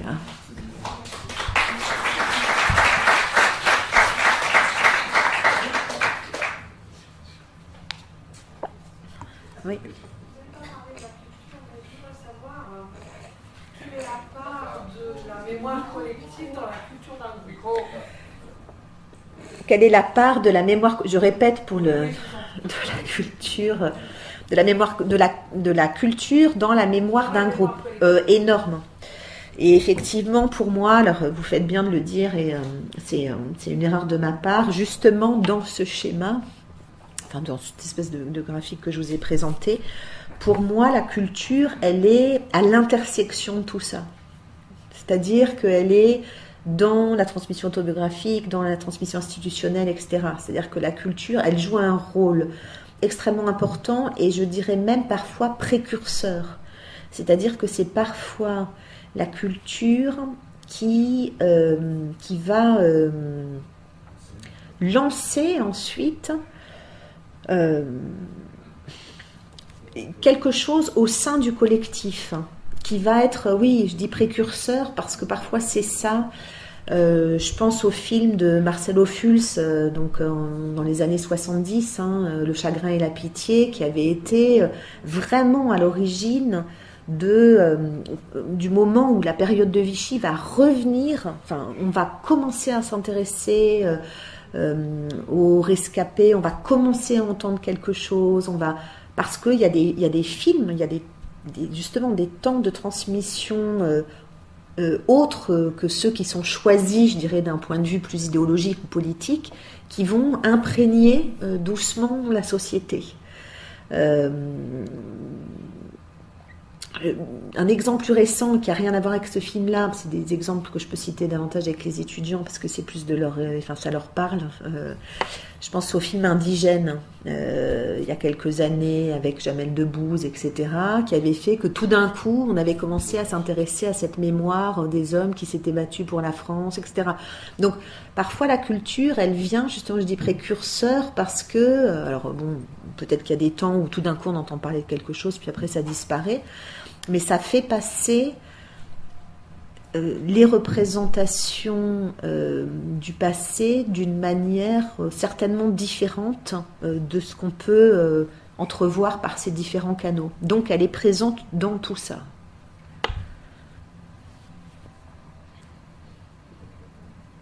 Oui. Vous avez attiré notre attention au début de votre propos sur la différence entre l'histoire et la mémoire collective. Mémoire collective qui serait des représentations du passé et pas forcément les faits historiques.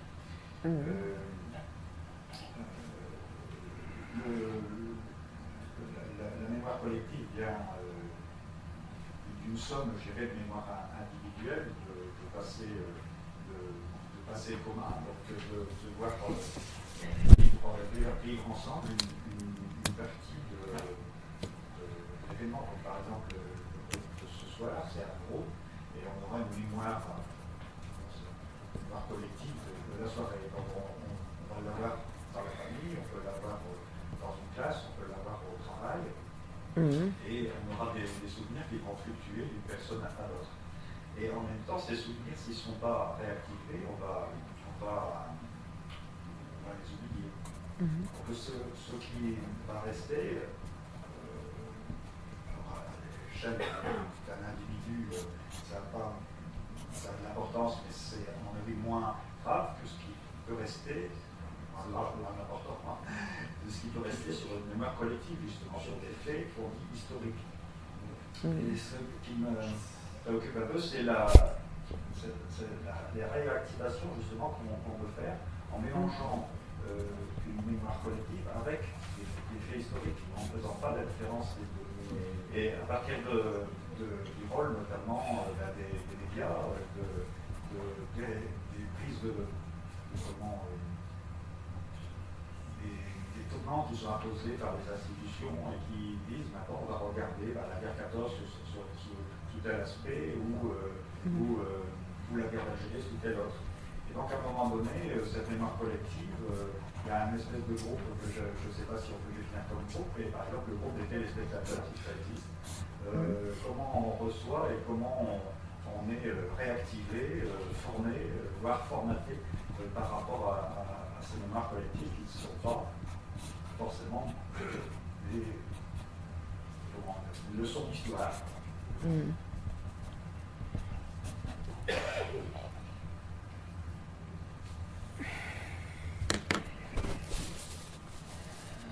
Bon, alors, il y a plusieurs choses qui me viennent à l'esprit en fait en vous écoutant.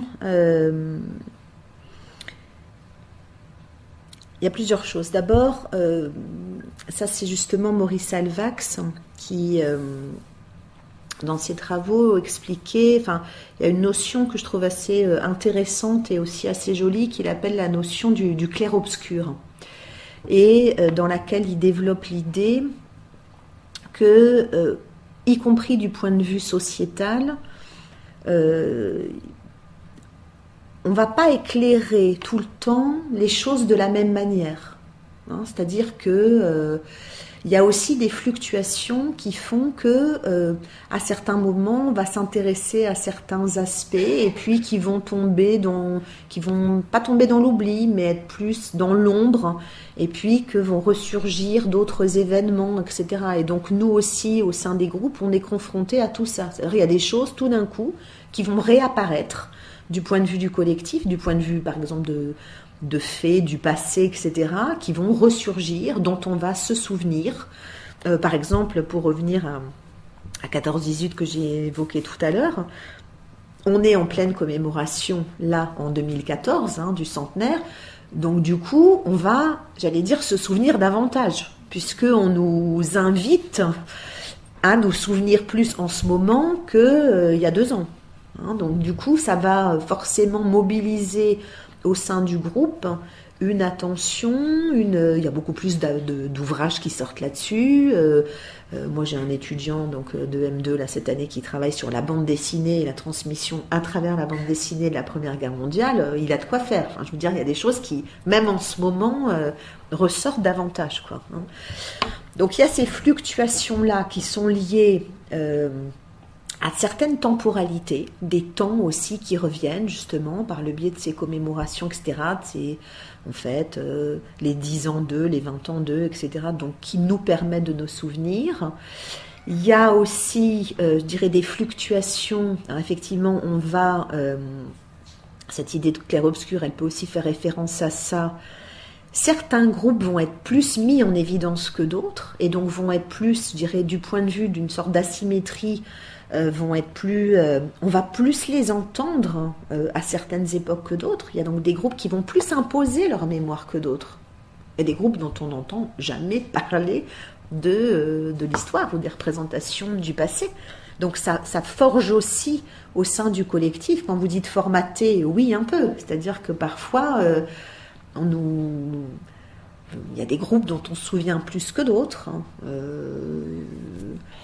Du point de vue des histoires collectives, communes. Il y a des groupes qui sont, j'allais dire, plus minoritaires en France, dont on n'entend pas régulièrement parler de ce qui a pu leur arriver, etc. Donc, ou d'autres qui vont, ça va fluctuer. Il y en a qui vont, par exemple, du point de vue collectif, en 1945-1950, le résistentialisme était, on parlait, toute la France avait été résistante, des groupes, que ce soit côté communiste ou gaulliste, les commémorations étaient très importantes autour de ces groupes-là, etc. Ça, on en a des traces du coup du point de vue des représentations de ces commémorations. Et puis, dans les années 70-75, on a commencé à s'intéresser, au bout de 20 ans ou 25 ans, aux rescapés qui racontaient, etc. Donc, il y a des fluctuations qui sont dues aussi à l'absence ou à la présence de certains groupes dans l'environnement social, si on peut dire, et comment on les entend à un moment donné et quelle place on va leur donner. Donc, forcément, tout ça, ça joue sur nos...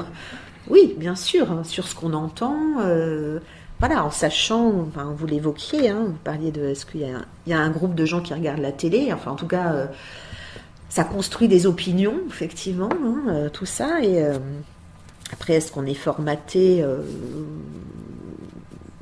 Oui, d'une certaine manière, oui, forcément. Après, on essaye d'avoir notre libre arbitre ou sur un certain nombre de choses, mais c'est vrai que ça questionne en tous les cas sur ce qu'on nous propose parfois, sur ce qu'on nous transmet ou sur ce qu'on choisit de nous transmettre. C'est vrai qu'il y a des choses intéressantes à voir sur comment on raconte. Bon, ça, c'est des choses aussi je vous invite à lire aussi l'ouvrage de Paul Ricoeur, qui s'appelle, qui est philosophe, mais La mémoire, l'histoire, l'oubli, qui est magnifique. Et justement, Paul Ricoeur, qui est aussi un spécialiste du récit, c'est quel récit on fait d'une histoire et comment on va nous la raconter, cette histoire-là. Donc, du point de vue médiatique, c'est vrai qu'il y a des choses qui sont parfois... qui sont dans les médias qui construisent effectivement une certaine vision du monde. C'est vraiment ça, les représentations sociales, telles qu'on les travaille en psycho. Du point de vue des slogans, ce que j'évoquais tout à l'heure, il y a aussi des choses qui sont de l'ordre de la prescription. C'est-à-dire, avec les slogans, on nous dit aussi comment on doit être globalement. Beaucoup. Quand je parlais tout à l'heure des slogans sur le corps, c'est vrai qu'on nous transmet aussi, ça, il y a pas mal de choses qu'on étudie en psychosocial là-dessus. D'ailleurs, ça peut causer des situations sur le corps, par exemple, importantes. Je pense à toutes les jeunes femmes en situation d'anorexie ou trucs comme ça, mais je veux dire, on nous prescrit une certaine manière de présenter notre corps, de voir notre corps, etc. Donc, je veux dire, la publicité fait partie aussi de ça. Là encore, on peut avoir nos propres points critiques ou regards critiques, mais...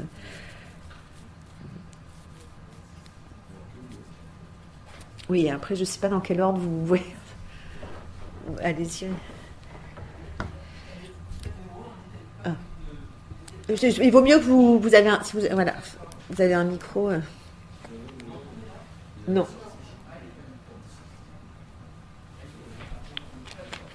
Alors, oui. Est-ce que la mémoire n'est pas indexée à une charge émotionnelle? Je trouve que la première question, notre volet, c'est que dans l'histoire, on peut s'apercevoir, par exemple, un exemple concret, c'est que les églises, beaucoup d'églises ont été faites sur des anciens lieux de culte païens. Est-ce que l'effacement de la mémoire n'est-elle pas la disparition de nous?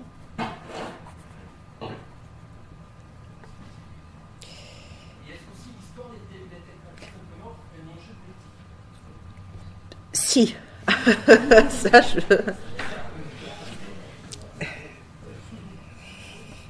Alors, j'ai dû louper une question dans tout ça.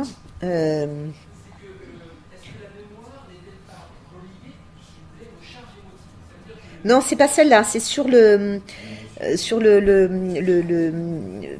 question que vous avez posée autour de l'Église, etc. Sur... complètement disparu, a été effacé jusqu'à l'écriture même. On est en train de redécouvrir que le peuple maya est en train de se reconstituer, d'ailleurs par des chercheurs américains. Ne sont plus aujourd'hui capables de retrouver leur mémoire collective et leur histoire. Alors, donc la mémoire a une charge émotionnelle, bien sûr. Voilà, c'est un petit peu par ça que j'avais commencé tout à l'heure, en évoquant, en disant que justement, c'est ce qui pouvait permettre aussi de distinguer ce qui était de l'ordre de l'histoire ou de la mémoire, et que la mémoire collective, c'était donc quelque chose qui était, imbibé d'une certaine émotion, quoi. Ça, c'est clair, et qui du coup fait que elle peut être en jeu de tension, de conflit, parce que pas la même manière de raconter ou de transmettre un même événement, et que du coup on est obligé de se rattacher à l'histoire parfois sur les faits, parce que sinon on peut aussi considérer que on pourrait se mettre à raconter des choses. Alors, c'est compliqué cette question. Bon, j'avais prévu de vous parler un petit peu de ça, mais parce que la mémoire, il y a tout un aspect qui questionne sur le rapport à la vérité. C'est-à-dire qu'en même temps, il y a des situations où il n'y a que les témoins qui peuvent raconter, qui ont la mémoire d'un événement. Et du coup, c'est les seuls, je pense notamment par rapport aux travaux justement menés sur les questions, puisqu'on était sur le Rwanda tout à l'heure ou autre, mais par exemple des rescapés de génocide, c'est les seuls témoins. Et donc il n'y a que qui ont la mémoire en fait d'événements qu'ils ont vus, bon. Alors évidemment, il y a on peut dire, oui, mais puisque c'est des témoins, ils peuvent raconter n'importe quoi, donc on ne va pas prendre en compte. Et pourtant, le témoignage est une part de la mémoire collective, et en fait partie. Donc ça questionne, la mémoire, elle questionne toujours le rapport à la véracité, à la véracité, en fait. Hein. Donc, mais oui, elle est charge émotionnelle, ça c'est clair. Après, bon, vous avez questionné, enfin vous avez attiré l'attention sur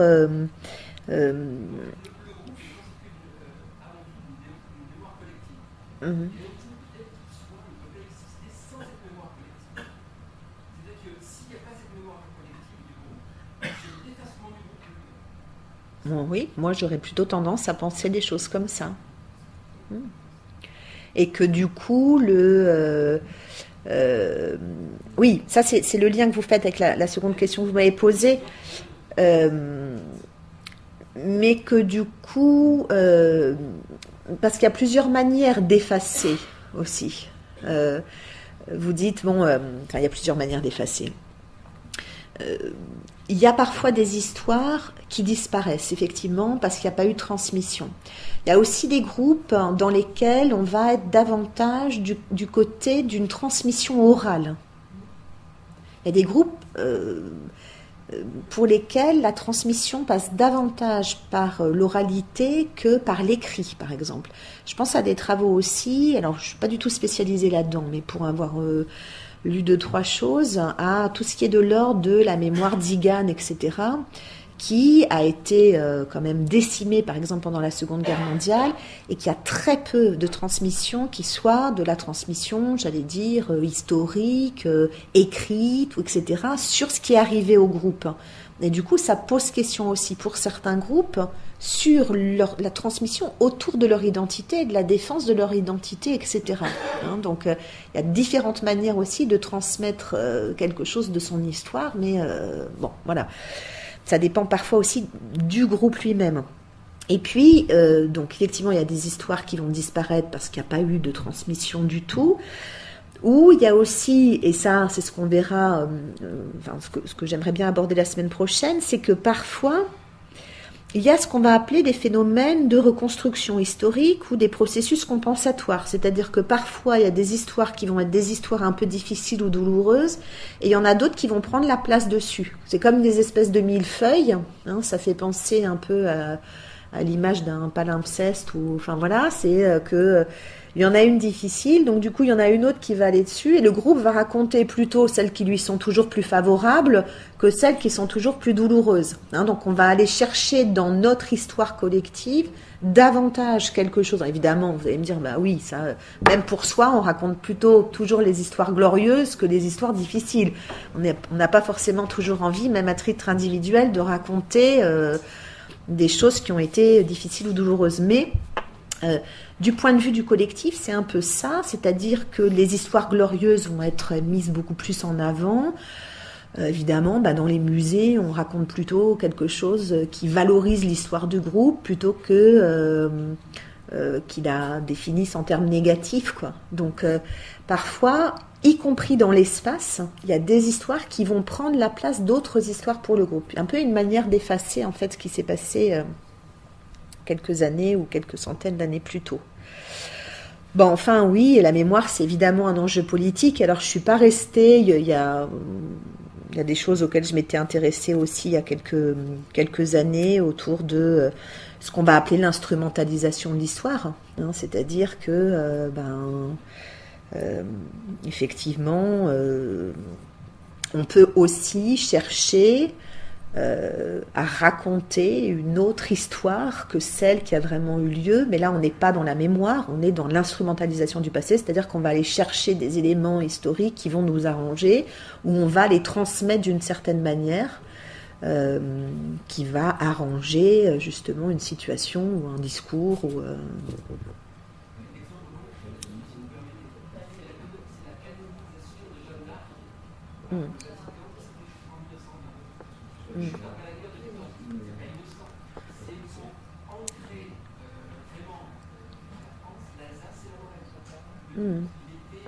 Voilà, donc on peut retrouver dans l'histoire effectivement des temps où on va aller chercher une figure historique, un symbole, etc., qu'on va remettre au goût du jour en fonction de la manière dont ça nous arrange, si on peut dire. Il y avait monsieur, oui.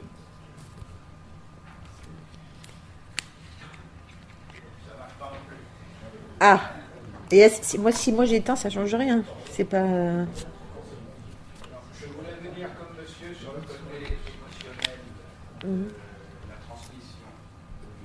Pour moi, effectivement, il y a beaucoup d'émotions dans la transmission. S'il n'y a pas d'émotion, ça devient simplement culturel ou historique. Par exemple, Chabrol, quand il raconte son histoire il est dans l'émotionnel, il a vu sa grand-mère. Lorsque moi j'apprends Vercingétorix, il me crée une émotion, il a été maltraité. Par contre, moi qui suis auvergnat, je me sens arverne culturellement, historiquement. Et puis, je voulais aussi aborder une autre remarque, c'est les deux exemples marketing que vous avez évoqués au début, c'est-à-dire l'histoire Zara et l'histoire Adidas. Je dirais que ces deux exemples me sidèrent parce qu'ils font preuve, justement, c'était une action quand même marketing collective. Donc je me dis de gens complètement incultes ou sans émotion. À moins, mais ça ils n'ont pas fait communication, ils auraient voulu prendre le revers et faire du Charlie comme on le fait aujourd'hui.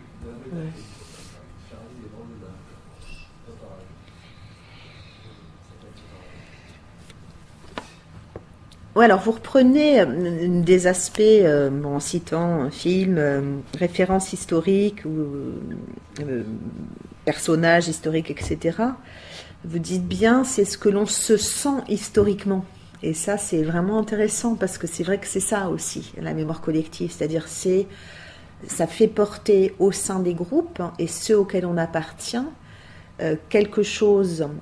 J'ai peut-être l'occasion de revenir sur une diapo, mais il y a vraiment des liens très importants entre la mémoire et l'identité. Non ?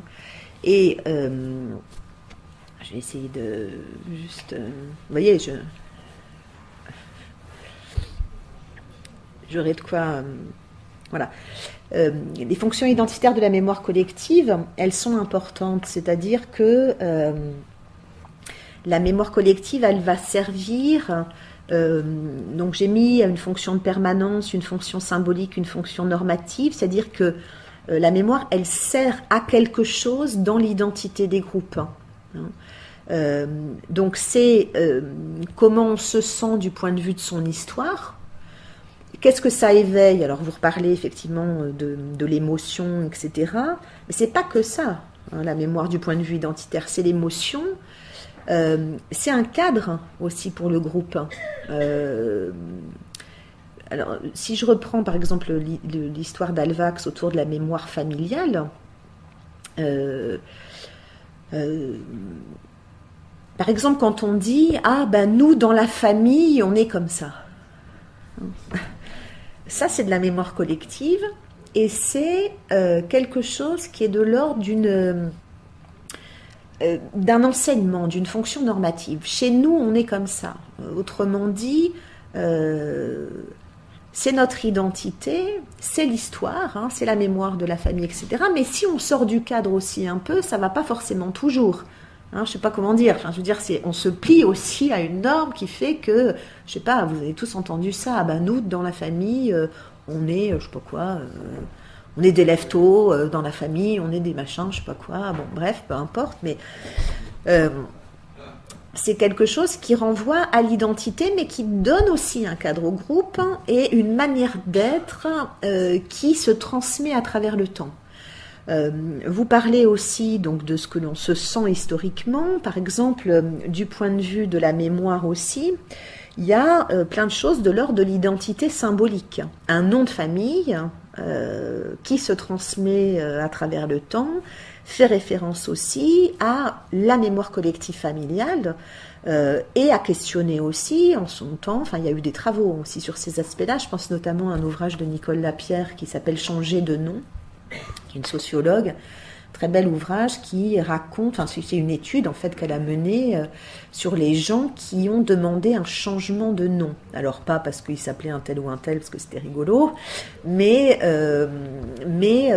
par rapport à leur histoire familiale, notamment suite à la Seconde Guerre, donc de personnes qui avaient des noms à consonance juive, considérés comme tels, et notamment après la guerre d'Algérie. Donc des gens qui ont vu leur nom traduit, qui ont demandé la traduction de leur nom, etc.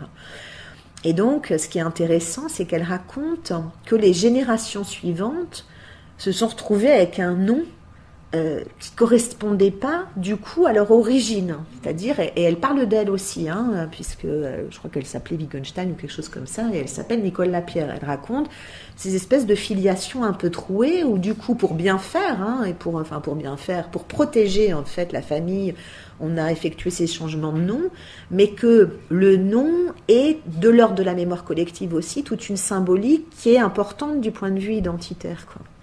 Donc la mémoire collective, c'est tout ça, et c'est très imbriqué avec l'identité, à la fois individuelle et à la fois collective.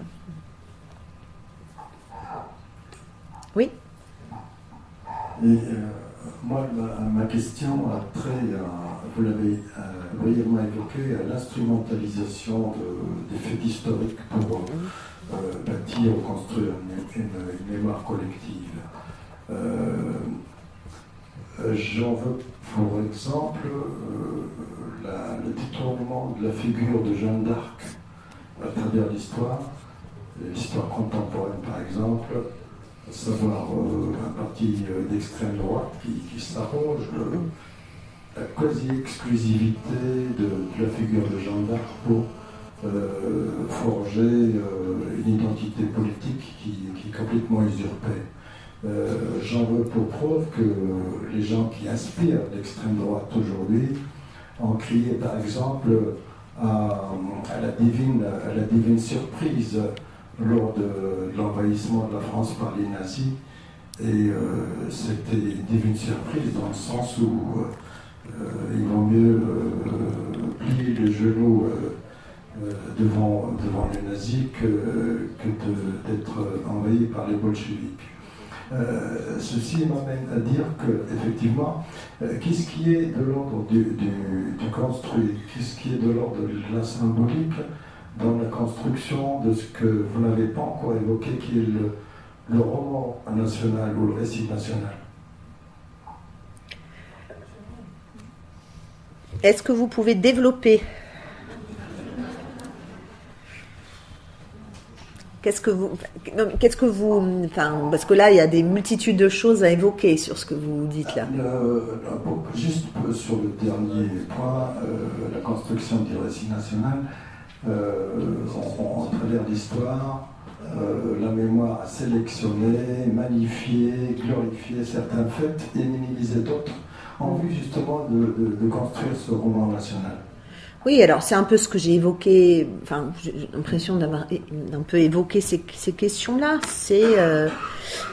Je renvoie à ce que j'ai évoqué tout à l'heure autour de cette idée de clair-obscur, c'est de mettre en parallèle ou en liaison, en tous les cas, tout ce qui va être de l'ordre de temporalité historique, et aussi à travers ces temporalités, de choix, de sélection, de place des groupes au sein du collectif, qui va faire que, on ne fait pas le même récit en fonction des temps aussi.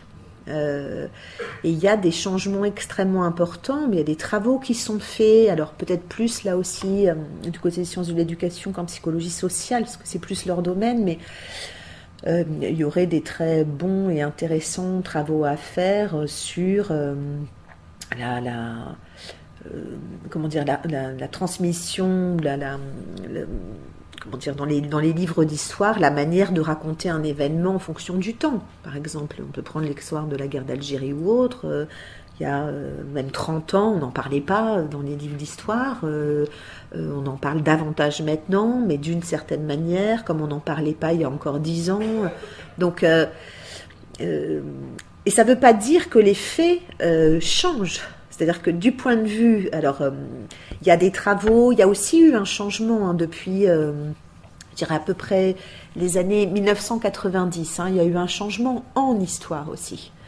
Je veux dire du point de vue de la science historique, c'est-à-dire que on était davantage, moi je suis pas historienne, mais il se trouve que je me suis quand même intéressée beaucoup à ça, y compris pour travailler sur la question de Vichy, etc. Mais jusque dans les années 1990, on n'avait pas été pris de la même manière en compte, justement par exemple tout ce qui est de l'ordre du témoignage, de l'archive orale en histoire, etc.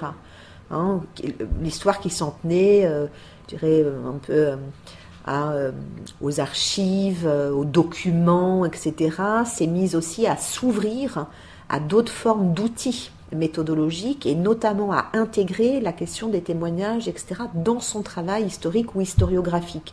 Il y a tout je dirais des groupes de chercheurs qui ont monté ce qu'on appelait l'Institut d'histoire du temps présent, où justement il y a eu en histoire cette introduction, en tous les cas, d'autres formes de données, si on peut dire, sur le travail historique. Et donc ça a aussi eu des effets, je pense, sur la manière de travailler autour de cette construction du récit et a nourri tous les travaux qui ont commencé dans ces années-là aussi autour de la mémoire collective. C'est là où il a commencé à avoir les livres, donc les tomes là, énormes de Pierre Nora, historien, sur les lieux de mémoire, dans les années 1990, ça a sorti en 1993, je crois. Où on parle des lieux de mémoire, des lieux de mémoire. Alors, c'est pas les lieux dans le sens spatial du terme, mais c'est tout ce qui va concerner des lieux dans la conscience collective française, etc. Donc, il y a eu tout un tas de travaux aussi historiques qui se sont enchaînés dans les sciences sociales et qui peuvent permettre maintenant de retracer, je dirais de manière assez intéressante, comment cette question du roman national se construit, avec quoi, par quel biais et tout ça, quoi. Enfin, moi je pense que c'est des choses intéressantes à pointer.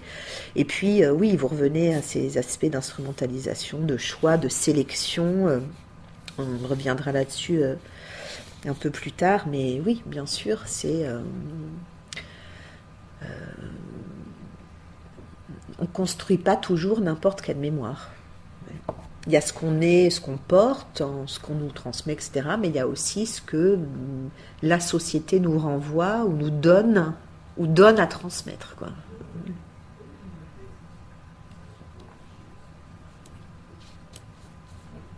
Je ne sais pas s'il y a d'autres questions. Si vous avez... Oui ?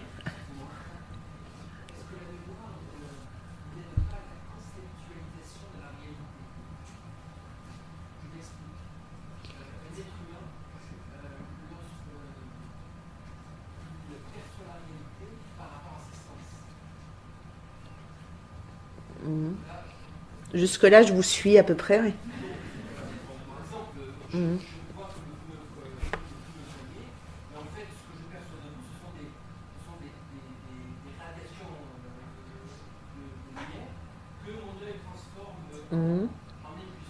Ça, c'est du point de vue perceptif, d'accord, on est d'accord. Est-ce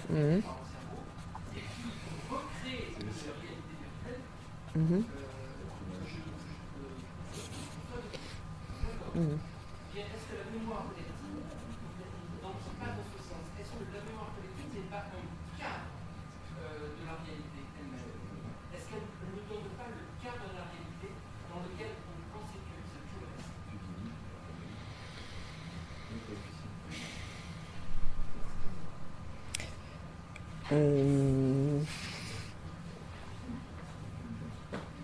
Je crois pas, parce que je pense que justement la mémoire, elle est mouvante, elle est dynamique.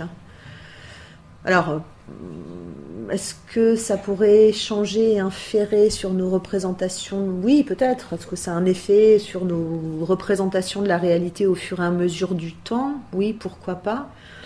Mais la mémoire, elle est mouvante et changeante. Donc j'ai du mal à la penser comme un cadre figé qui pourrait nous faire une sorte de grille de lecture de la réalité. Elle participe à, pour moi, elle fait partie de ce qu'on va appeler la pensée sociale, c'est-à-dire qu'elle nous aide, elle nous permet de nous forger des représentations de notre environnement, pour parler au sens large, mais de la penser comme un cadre, comme des espèces de lunettes qui figeraient un peu la réalité, je pense pas. Faut que je réfléchisse à ça. Un exemple est on a une perception des religieux,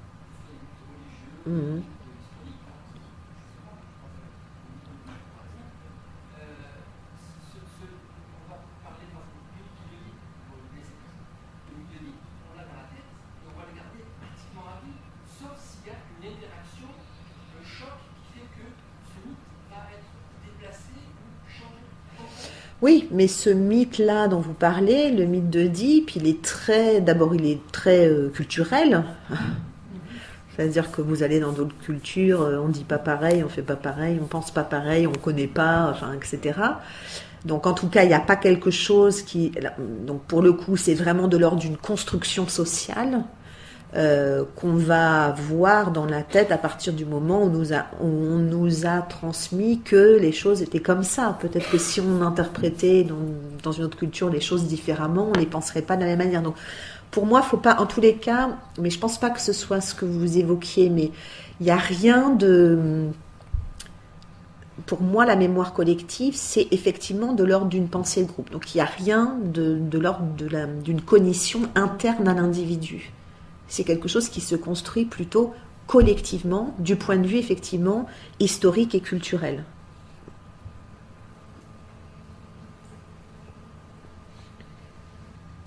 Oui. Les exemples que vous avez pris sur cet Italien qui disent non en la tête, qui serait une traduction qui est montrée au grec, très dans l'air. Vous mettez ça comme une mémoire collective. Est-ce que, je ne sais pas, les grandes sœurs, par exemple, parce que ça fait partie... Non, je mets pas ça comme une mémoire collective. Pour moi, c'était plutôt pour introduire quelque chose de l'historicité, c'est-à-dire que on pouvait pas comprendre des choses qui parfois arrivaient au présent sans prendre en compte l'historicité de ce phénomène ou de ce geste, etc. C'est-à-dire qu'il fallait, peut-être que je me suis mal exprimée par rapport à ça, mais il fallait avoir cette conception-là dans une temporalité pour saisir ce que pouvait représenter déjà l'idée de mémoire collective, mais du coup à travers la temporalité. C'est peut-être plutôt comme ça que j'aurais dû le présenter. Ce que je voulais demander, on parle de temps en temps de théorie du complot. Est-ce que c'est quelque chose qui a fait justement une chose très ancienne qui fait de notre histoire, qui ressurgirait un petit peu? Tout à fait, et ça c'est des choses dont vous entendrez parler avec Amélie Demour justement sur les rumeurs. Parce que la question de la théorie du complot, c'est des choses qu'on peut aborder effectivement et qu'on retrouve quand on va essayer d'expliquer des choses inexplicables et que souvent on en revient justement à cette idée de la théorie du complot, quoi. Donc c'est assez récurrent, par exemple dans les phénomènes de rumeurs. Oui. C'est Goethe qui a une bonne citation qui consiste à dire qui ignore 3000 ans d'histoire vit au jour le jour. Voilà, c'est une bonne conclusion pour notre soirée.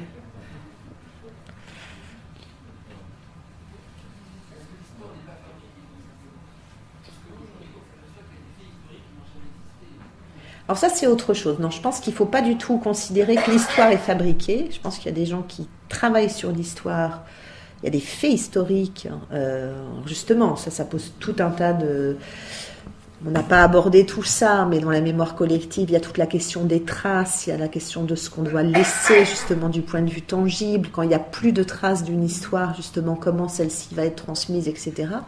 Mais je pense que l'histoire n'est pas inventée. L'histoire, c'est une réalité tangible qui est construite à partir d'un certain nombre de faits qui sont avérés, prouvés, objectifs, et donc sur lesquels on va se baser pour transmettre quelque chose d'événement passé, qui est très différent de ce que j'ai évoqué sur la mémoire.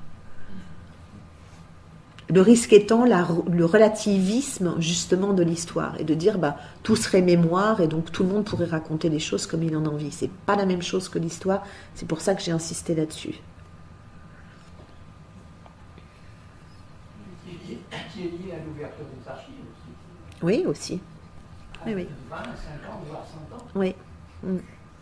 Tout à fait. Et qui vont avoir des effets aussi du point de vue sociétal. Au moment d'ouverture de certaines archives, il y a des travaux intéressants qui sont faits par des archivistes justement sur ces aspects-là, du moment de l'ouverture de certaines archives. Oui. Oui. Oui, c'était au sujet de la mémoire. Vous avez dit, il m'a semblé entendre ou comprendre que c'est une forme de véracité. Non, justement. De vérité. Non, non, justement. Est-ce une vérité? Est-ce une vérité? Parce que moi, je voulais soulever un point concernant la folie en milieu rural. Justement, dans la transmission, vous avez précisé que le savoir, l'héritage et la filiation. Et je fais le lien, je pense que ce facteur de tradition a un rôle important, quoi. Et moi, ce que j'ai pas bien saisi, c'est que, en fin de compte, pour moi, je ne vois pas une vérité dans la mémoire du moment que la personne qui touchait les objets, vous savez, donc faisait appliquer en fin de compte une tradition, mais qui s'avère justement. Alors, je me suis. Non, alors si vous avez entendu ça, c'est que je me suis mal exprimée, puisque justement, j'ai essayé de mettre en évidence le fait que la mémoire n'est pas la vérité, mais qu'il y a toujours cette idée, par exemple, à travers de témoignages, et ça, je me fais référer notamment aux travaux de Paul Ricoeur, mais que. On peut dire par rapport au témoignage, ou un témoin, c'est quelqu'un qui pourrait dire « j'y étais, croyez-moi ». Quoi. Ou « si vous ne me croyez pas », c'est ce que dit Ricoeur. « Si vous ne me croyez pas, demandez à quelqu'un d'autre ». Le témoignage, c'est faire preuve de vérité, mais sur quelque chose dont on a été le témoin. Mais la mémoire n'est pas forcément la vérité, justement. C'est bien la question de la mémoire. Pour moi, l'histoire fait davantage référence à des éléments objectifs et tangibles. La mémoire, ça n'est pas la réalité. C'est une réalité qui va être aussi empreinte, effectivement, d'une certaine forme de subjectivité du groupe. Quant à la présentation, effectivement, par rapport au travail de Jodelet, je reconnais que c'était peut-être certainement trop hâtif de vous présenter un travail énorme en 5 minutes. Donc je pourrais revenir peut-être un petit peu sur ces aspects-là la semaine prochaine, mais c'était juste pour montrer à travers ce travail-là que il y avait des choses qu'on allait retrouver dans le présent, qui étaient là de l'ordre de pratiques quotidiennes, qui étaient là encore plus de l'ordre de pratiques, de gestuelles que de discours, etc., verbaux, et à travers lesquels on pouvait retrouver des choses qu'on retrouvait déjà dans les groupes il y a plusieurs années. C'était l'idée de permanence, pas chez ces mêmes groupes, pas en milieu rural, mais dans d'autres situations de crainte et d'altérité par rapport aux autres, du rapport à l'altérité, qui du coup se retrouve dans des situations où la société n'a pas d'explication ou ne sait pas comment faire avec un phénomène. Ici, la maladie mentale, ne sait pas comment faire, ne sait pas l'interpréter ou n'a pas les connaissances scientifiques pour l'interpréter. C'est un peu ce qu'on va retrouver, je disais au début, du sida ou du VIH, où du coup, on en venait à des interprétations, ce qu'on appelle des interprétations naïves en psychologie sociale. Ça ne veut pas dire qu'elles sont bêtes, on appelle ça du sens commun, des interprétations naïves, en essayant de donner des explications à des choses qu'on ne connaît pas bien, et du coup, comme s'il y avait un fond commun, un patrimoine du sens de la pensée sociale qui fait que ressurgissent parfois des formes d'explications qu'on a déjà trouvées à travers le temps. Je ne sais pas si c'est plus clair ce que je vous ai dit là, mais...